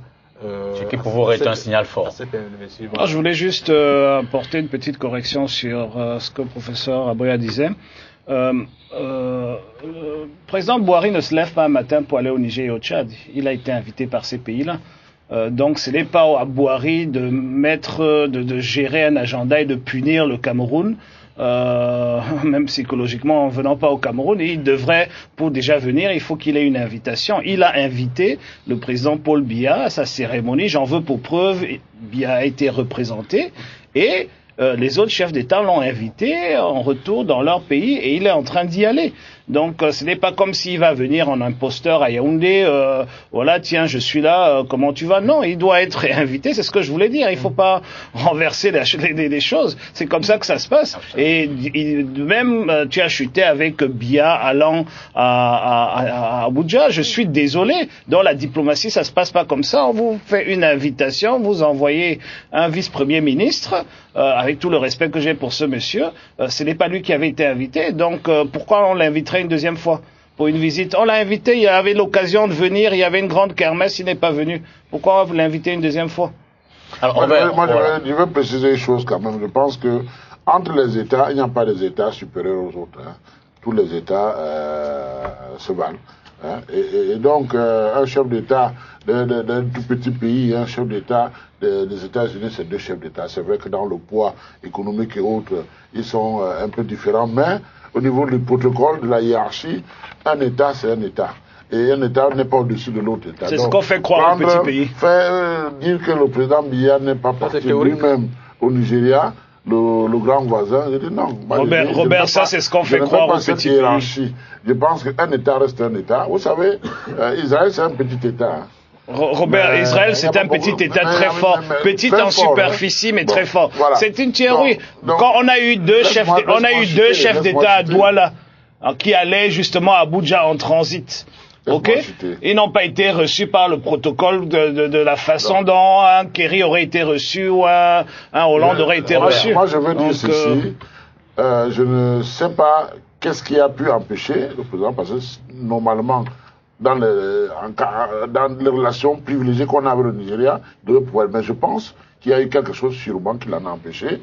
Je ne sais pas, mais je pense peut-être à un petit grippe ou un petit palu. Mais ce qui est sûr, c'est que le fait de ne pas... Quand Jawé a dit ce que tu dis, là, il est allé en prison. Moi, je pense qu'on a tendance à gonfler ce problème. Entre les deux chefs d'État, je pense qu'il n'y a même pas de problème. Donc ce sont les relations... Ne soyez pas surpris que dans les prochains jours, que Buhari vienne au Cameroun ou que ce soit l'inverse, que le président Biya aille là-bas. Ça n'a vraiment pas... Les journaux aiment bien vendre et mettre à la une, Biya a refusé d'aller au Nigeria, Bon, ça fait vendre quelques journaux. Je crois qu'il n'y a que ça. Alors Martin, moi je voudrais un peu m'inspirer des relations quand même un peu contrastées. Hein.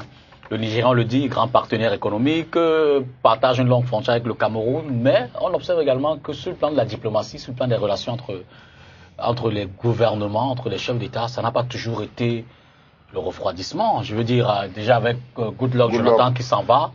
Il est venu plusieurs fois au Cameroun, le président Biya y allé plusieurs fois. Je crois que... Oui, mais après Paris, parlant de la lutte contre Boko Haram, on n'a pas vu non. Au sujet de Boko Haram, il a été obligé de faire convoquer le chef d'État du Cameroun et d'autres chefs d'État à Paris, chez Hollande, pour en parler. Puisqu'il ne voulait pas aller à Abuja. Absolument, donc ça montre très bien que, en termes de rapports diplomatiques, ce n'est pas non plus ça. Et l'honorable a dit quelque chose de très important. Le Nigeria, même en termes de flux économique, vous n'avez qu'à aller à Kan Yabassi, à Douala, pour comprendre que c'est le flux économique et les ressortissants nigérians, c'est un pôle important. On est obligé. 5 millions au Cameroun. Oui, on est obligé d'avoir des rapports d'une certaine façon avec eux, mais le fait que le chef d'État n'y aille pas, c'est pas ça qui explique qu'on ne doit pas avoir ces rapports. Ça dépend juste d'une politique globale. Mais sur ce coup, je dis sur le coup de l'investiture, c'était important au moins pour donner un signal fort par rapport aux questions fondamentales qui se posent en ce moment au Cameroun. Mais moi, j'ai jamais vu des relations entre le Cameroun et le Nigeria suffisamment chaleureuses. Je les ai jamais vues comme ça. J'ai vu Goodluck Jonathan qui a été obligé de faire convoquer Paul Biya chez François Hollande.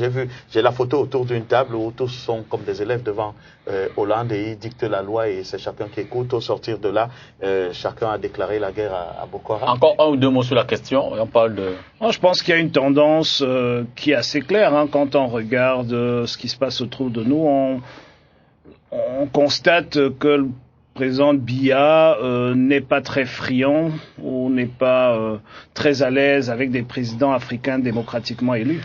Je pense qu'il est beaucoup plus à l'aise avec des gens qui sont arrivés avec des coups d'État, etc. Il faut faire le constat. Les 10 dernières années, 15 dernières années, vous allez voir ce que je dis. Je pense que c'est important que les accords soient consolidés avec le Nigeria, notamment dans la perspective sécuritaire, dans cette insécurité transfrontalière qui fait partager les conséquences aux deux pays. Et je crois que ne serait-ce que pour les problèmes sécuritaires, les relations vont continuer à être entretenues.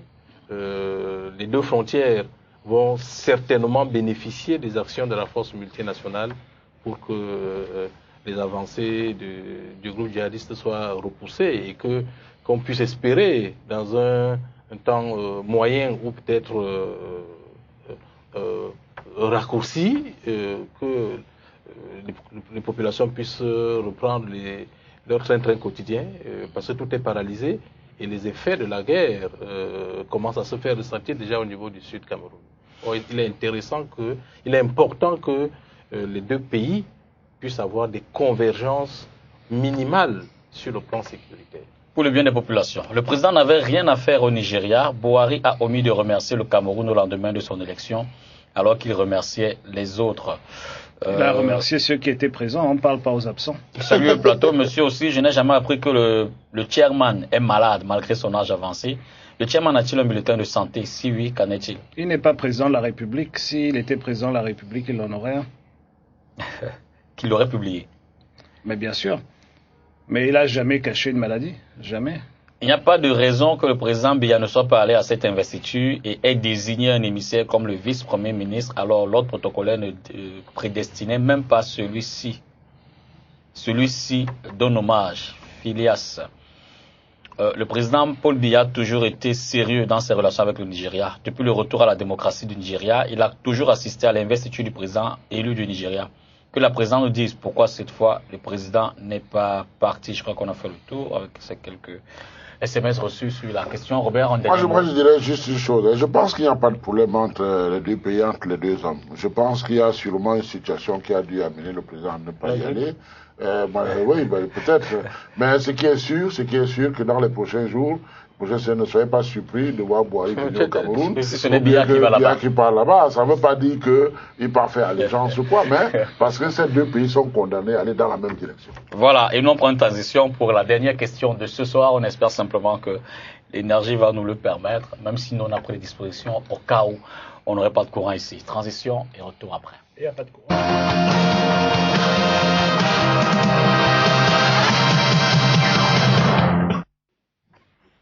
Alors, le Cameroun broie-t-il du noir? Dernière question de ce soir, parlant de l'énergie électrique.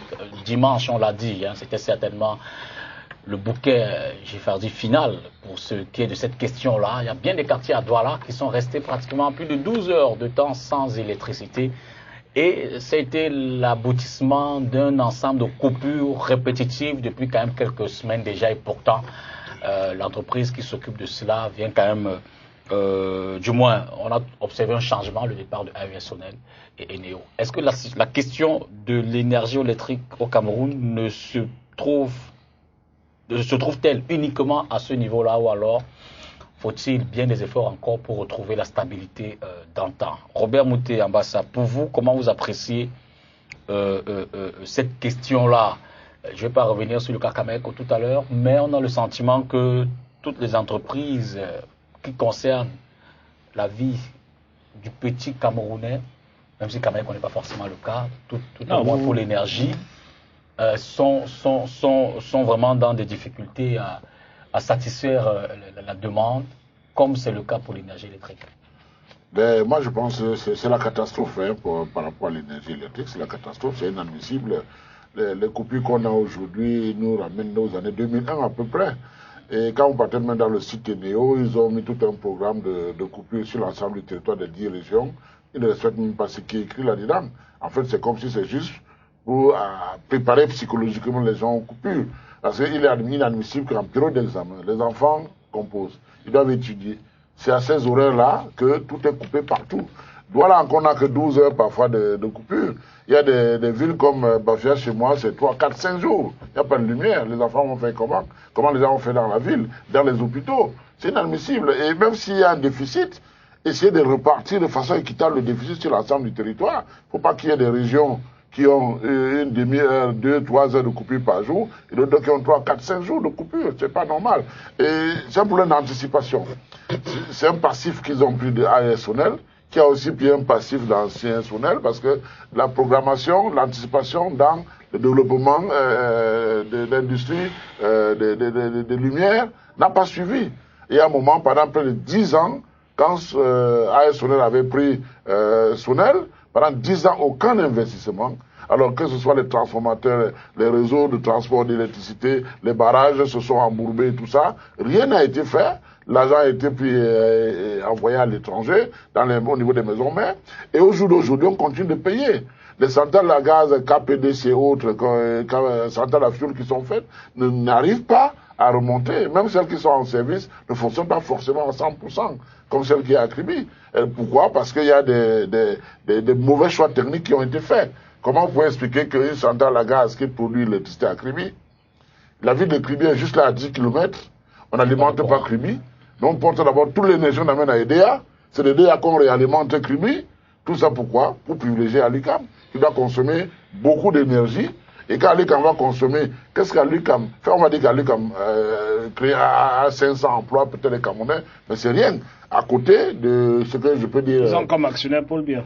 Non, mais je sais pas, moi je suis pas rentré dans les actions, mais l'État du Cameroun a payé une subvention de 25 milliards dans les périodes d'étiage, pour payer à l'UQAM, en période d'étiage, c'est 25 milliards qu'on paye. Donc, quand je pense que globalement, rien n'est fait pour mettre sur pied des structures qui vont permettre de résorber définitivement cette histoire. Une usine comme Dangote vient de commencer et ça tire beaucoup dans le truc. Je pense que ça fait partie de ce qui explique la situation d'aujourd'hui. Parce que ça n'avait pas été intégré forcément. Parce que le temps qu'on discute, est-ce qu'elle va s'implanter, va pas s'implanter, les autres continuent à faire des programmations avec des petites centrales thermiques ou à gaz pour compenser, boucher par-ci par-là. Mais c'est parti pour compliquer les choses. Et si rien n'est fait, je crois que cette situation énergétique risque de créer des troubles sociaux dans ce pays. C'est inadmissible qu'on ait des coupures comme ça dans un pays comme le Cameroun qui est plein d'eau, de fleuves, de rivières et autres, où on peut tout faire pour faire de l'énergie. Il y a du vent, il y a le soleil, il y a tout. On ne peut pas se limiter à faire que l'énergie thermique. Il y a l'énergie éolienne, il y a toute forme d'énergie qu'on peut essayer de développer. Parce que ça commence à être récurrent dans notre pays. Parce que là, je crois qu'il y a un problème de programmation, un problème de compétences, un problème d'homme. Martin. Moi, je suis impressionné par le développement de M. Moutambassa, qui veut nous faire croire que il revient à Eneo de faire un certain nombre de choses. Je voudrais dire à M. Mouté que son gouvernement avait créé en 2009 un plan thermique d'urgence qui normalement devait coûter 55 milliards à l'État. Et ce plan thermique prévoyait deux phases. La première phase devait être la mise en place, je crois, des centrales en Balmayo, à Bamenda et autres. Mais Ibolova. Mais il y a une deuxième phase phase qui était plus importante. C'est la centrale d'Aala. La centrale d'Aala qui devait être en location sur 2 ans avec Agreco, et Agreco qui devait produire l'énergie électrique et vendre l'énergie au transporteur qui est Eneo. Cette centrale devait avoir un minimum de 60 mégawatts. Ouais. Jusqu'aujourd'hui, ça n'a pas été fait. Mais la faute à qui? La faute au gouvernement qui n'arrive pas à faire fonctionner à la je dis c'est l'un des pans juste pour comprendre le problème qui se pose. Alors quand on dit à Eneo, tu coupes l'électricité, c'est vrai.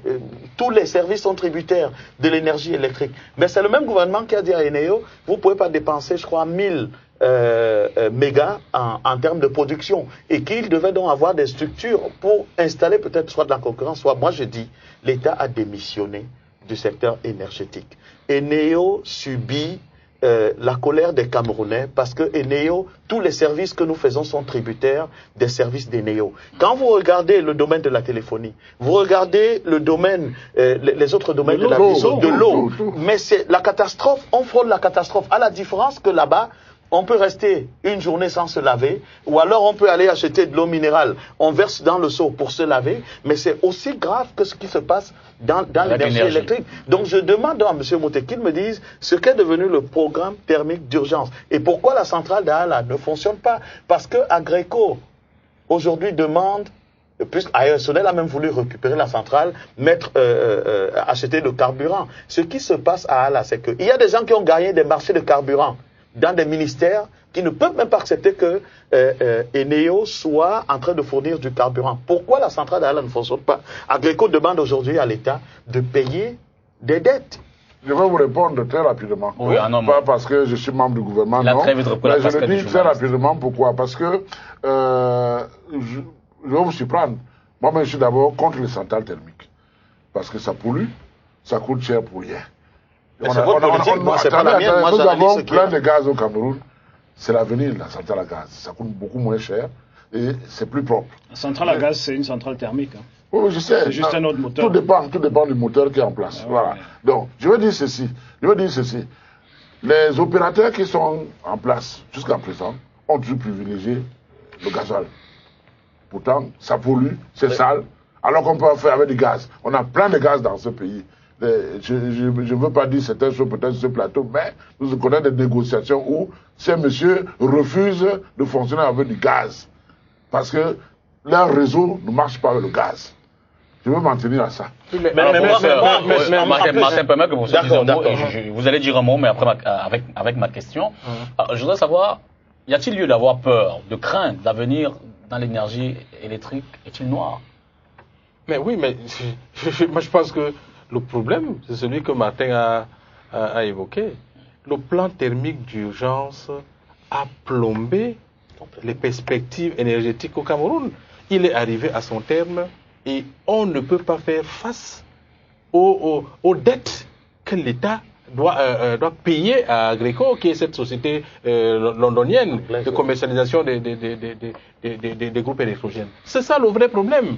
Aujourd'hui, soit l'État doit racheter ces centrales thermiques pour rétrocéder éventuellement à Eneo, comme il a fait à l'époque dans les premières centrales que Martin a citées, Bamenda, Bolova et Mbalmayo, parce que l'État a rétrocédé ça à AESonel. Mais pour la centrale d'Aala, elle était en location. Et les dettes sont énormes. On doit à Tradex. Hein? On doit à Agreco, on doit à Tradex pour le diesel, le gazole.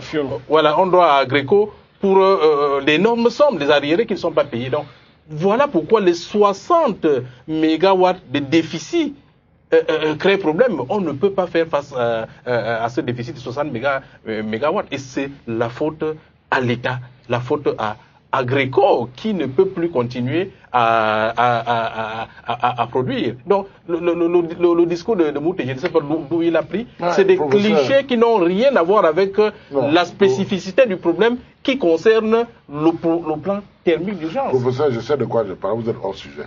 Ah, d'accord. De quoi je parle. Okay. Parce que j'ai assisté à des réunions ministérielles où on parlait d'énergie au Cameroun.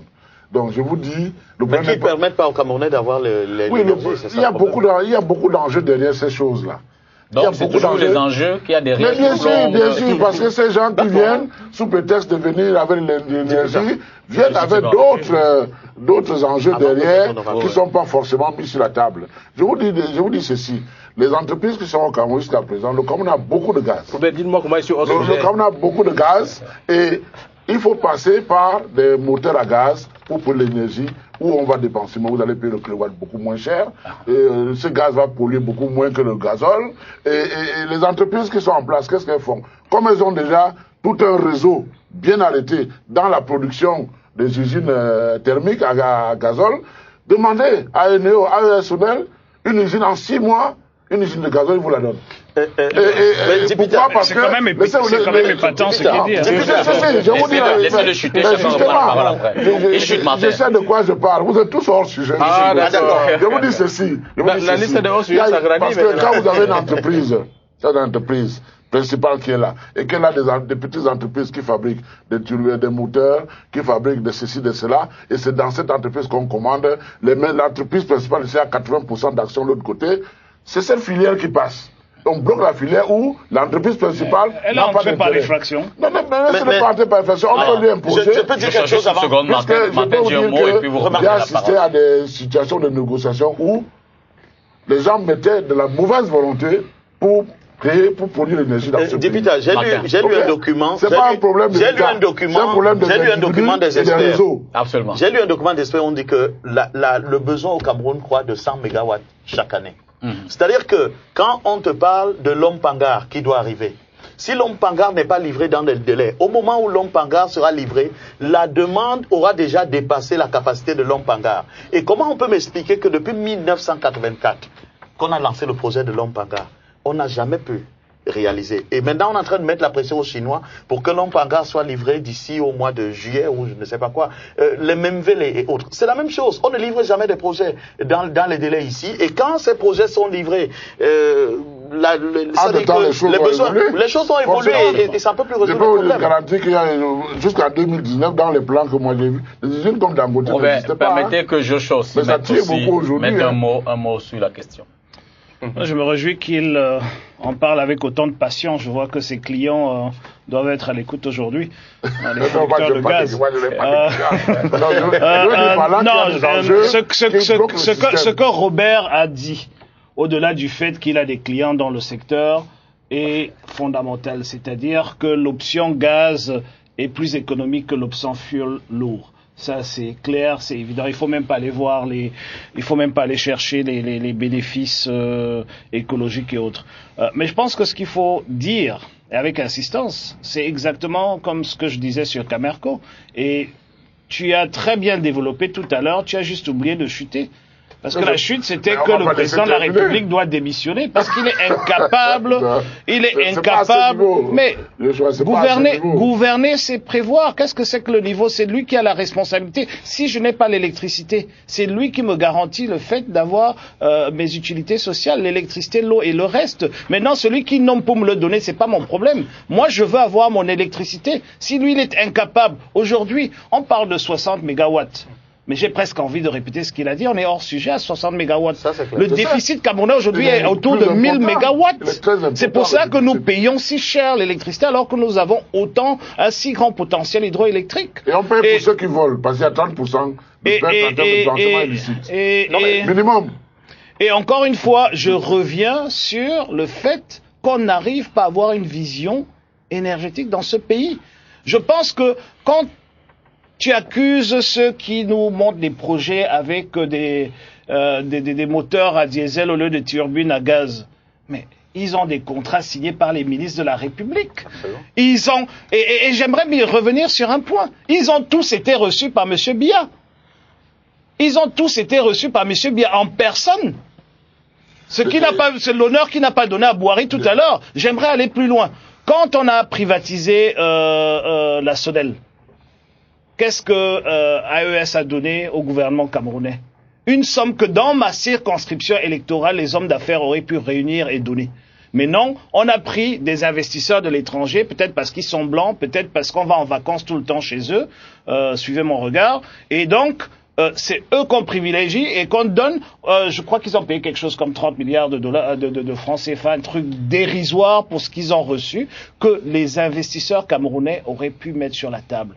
Mais les investisseurs camerounais sont là pour payer les impôts et pour souffrir des délestages. Jamais je n'ai vu le président de la République recevoir un seul investisseur camerounais. Jamais. Jamais. Et je le dis haut et fort. Et donc, le résultat, c'est qu'on a des petits bandits, qui viennent prendre les sociétés d'État. Vous créez par exemple, en ce qui concerne l'électricité, vous avez l'investissement qui est garanti avec les impôts des Camerounais, avec l'argent du contribuable, et vous avez des entreprises de spéculation qui viennent gagner de l'argent là-dessus. C'est quand même inimaginable. Même dans leur propre pied, ça se passe pas comme ça. Aujourd'hui, quand vous me parlez d'Actis, Actis c'est où? C'est qui? Inconnu. C'est un fonds de placement. C'est un investisseur. C'est ce que nous appelons au quartier une tontine. C'est une tontine qui gère votre électricité. Ils sont juste là pour faire de l'argent et partir. Ils n'ont aucun rôle social. Ils ont un contrat avec quelques lignes, mais c'est tout. Si ce pays se respectait, si l'État est incapable de nationaliser le secteur de l'électricité et de l'eau, qu'on le donne au moins aux Camerounais. Les Camerounais sont capables de le faire et en mieux. Et quand je dis de le donner aux Camerounais, c'est pas de nommer quelqu'un à la tête. Ce n'est pas de ça qu'il s'agit. Mais il y a des hommes d'affaires qui peuvent se mettre ensemble, tout comme ils sont en train de se battre aujourd'hui pour le port de Kribi, pour la gestion du port de Kribi et pour d'autres choses. Je pense qu'aujourd'hui, on a un tissu économique, certes faible, mais des gens qui peuvent se mettre ensemble pour réunir les sommes requises pour ce genre d'entreprise. Je suis choqué, je suis choqué quand on donne des entreprises aussi stratégiques à des fonds de placement qui n'ont pas d'adresse. J'ai entendu dire l'autre jour que le siège social d'Actis Cameroun, vous savez où il est? À l'île Maurice, pour des raisons fiscales. Et nous acceptons ça. Nous n'acceptons pas que ça, nous acceptons d'être dans le noir. Je vais vous dire que, en fait, quand vous parlez d'étrangers qui viennent prendre, ce n'est pas les étrangers, c'est les Camerounais.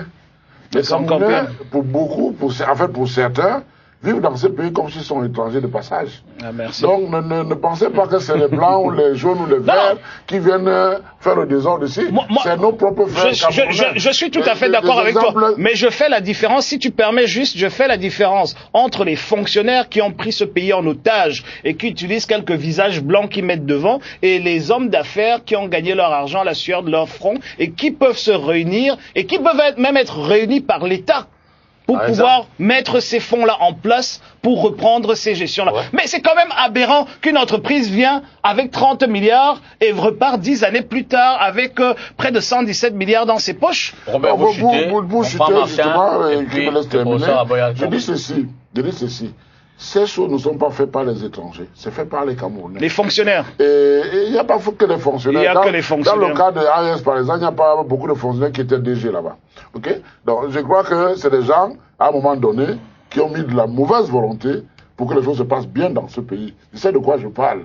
Parce que quand il a fallu créer, vous savez, quand l'État limite une entreprise à 1000 mégawatts, c'est pas parce que là, on ne peut pas aller au-delà. Mais il faut quand même laisser la concurrence se faire. D'où la création, par exemple, des entreprises comme KPDC, DPDC, qui devaient permettre à AES de ne pas dépasser 1000 et passer par des entreprises tierces comme celle-là. Et il faut voir dans les négociations qu'il y a eu, il a fallu le DG de l'époque qui devait signer, accepter la centrale à gaz équipée, et parce qu'aller se cacher dans un circuit, on est allé l'attraper comme ça, pour qu'il vienne signer, il ne voulait pas. Il voulait rester dans les centrales à gazole. Il y a des réseaux derrière. Et c'est ces réseaux qui empêchent. Dans ces réseaux, vous avez des gens qui sont, fonctionnaires, et des gens qui sont dans le privé. C'est pas que les fonctionnaires. Donc je pense que c'est un problème global. Cette histoire d'énergie, il faut qu'on mette les dessus, parce que quelque part, le Cameroun ne devrait pas avoir ce genre de problème aujourd'hui. Oui, moi je voudrais quand même dire, AESONEL, au-delà de tout ce que j'ai énuméré comme problème du gouvernement, doit développer une approche sociale. Le problème que les gens posent, ils dorment dans l'obscurité, ils payent des factures de la même façon, les factures sont plus chères. Mais à côté de ça, il y a aussi l'incivisme des Camerounais. Quand même, 30%. Quand me dire qu'il y a plus de 600 ménages au Cameroun, mais 200, peut-être 230 sont connectés au réseau électrique. Les autres ménages s'alimentent comment? Par des réseaux de fraude et autres qui, soit dit en passant, handicapent également l'entreprise. Mais je dis l'entreprise devrait avoir une démarche un peu sociale. De fournir des grosses boîtes comme Dangote et de ne pas fournir les populations. Parce que les populations font des bâtiments licites.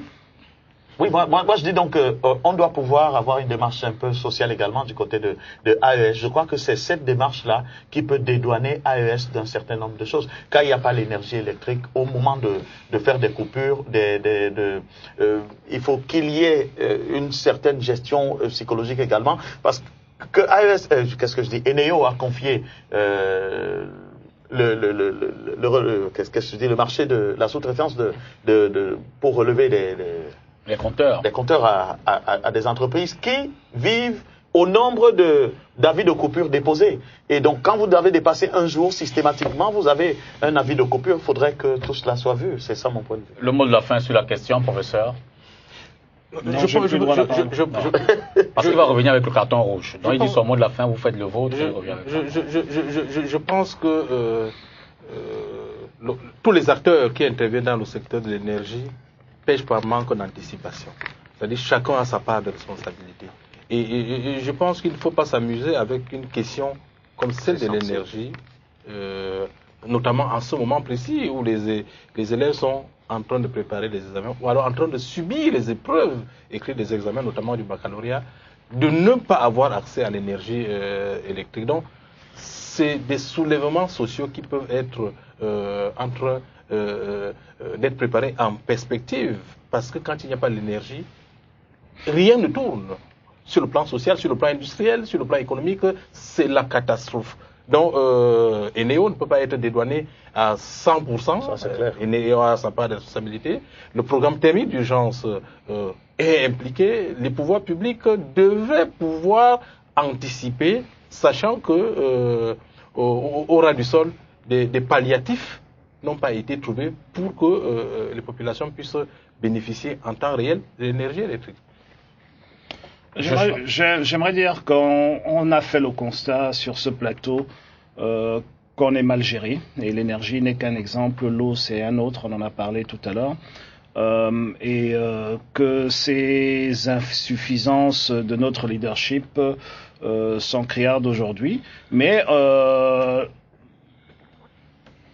puisqu'il n'y a pas eu de réflexion et de vision et tout le reste, nous avons quand même un problème, comme tout le monde est d'accord, qu'il y a des enfants qui sont dans le noir pendant que les examens se déroulent. Il y a des solutions qui peuvent être apportées. Il faut un tout petit peu, encore une fois, un tout petit peu de volonté politique. Nous savons aujourd'hui qu'à l'UQAM est le plus grand consommateur de l'énergie électrique au Cameroun. Qu'est-ce que ça nous coûte au finish, par exemple, de dire que quand il y a abondance d'eau sur nos barrages, qu'ils payent un peu moins, et quand il n'y a plus, qu'ils aillent en vacances techniques, ou je sais pas comment on appelle ça, c'est-à-dire qu'on ferme l'usine pendant 2 mois pour que les gens en chômage technique, voilà, qu'on ferme à l'UQAM pendant 2 mois et voir ce que ça nous coûte. Moi, je suis certain que ça nous coûterait en tant que contribuable, en tant que acteur et tout le reste, ça nous coûterait beaucoup moins que ce qu'on paye, le prix social qu'on paye aujourd'hui, parce que le prix social, c'est catastrophique. Vous parlez des enfants, vous savez le nombre de familles qui meurent dans les maisons parce que les bougies n'ont pas été atteintes? Tous les jours, ça arrive partout. Ceux qui meurent à Yaoundé, Douala, on le voit dans la presse. Mais ça, c'est quand ça se passe à Douala et à Yaoundé, on voit. Quand ça se passe à Manfé, on ne voit pas. Et c'est tous les jours. Il y a une précision que, je ne sais pas, honorable, la solution, pour le moment, c'est de se mettre d'accord en période d'étiage, de décembre à mai ou juin, on arrête à l'UQAM carrément. N'oubliez pas que l'État provisionne un compte à concret de 25 milliards par an. Quel est ce pays qui veut se développer, qui arrête aussi les industries? Il faudrait que l'État mette les moyens pour développer le secteur énergétique. Martin, on va pas relancer le débat, c'est son mot de la fin. C'est aller contraire pour 95% pour exporter. C'est pas pour consommer le Oui, mais à ce moment, vous cherchez... Je veux dire ceci en attendant pour que les gens ne souffrent pas autant, que les enfants puissent étudier, qu'on puisse suspendre le fonctionnement. C'est une solution à court terme, en attendant. Les sous que l'État verse à l'UQAM, parce qu'on demande à l'UQAM de baisser sa consommation, ça va jusqu'à 25 milliards par an.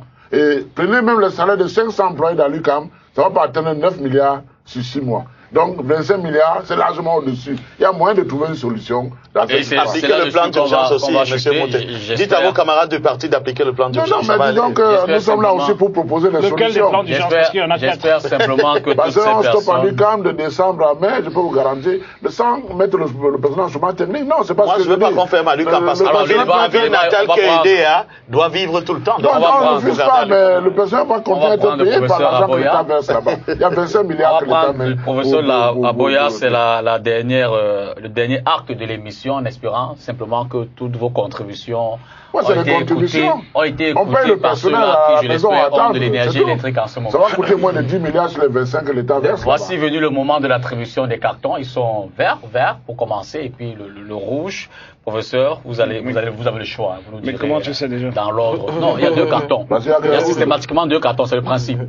Il attribue un carton vert et un carton rouge. Ah, ok. Bon, le carton vert, on va le dire simplement. Pour des raisons techniques, c'est pas peut-être possible. Voilà, le carton vert a été attribué à la première dame du Cameroun, qui a été faite ambassadrice spéciale de l'ONU-SIDA pour les 20 ans de contribution à la lutte contre le sida. C'est un problème social qui concerne les Camerounais, donc naturellement...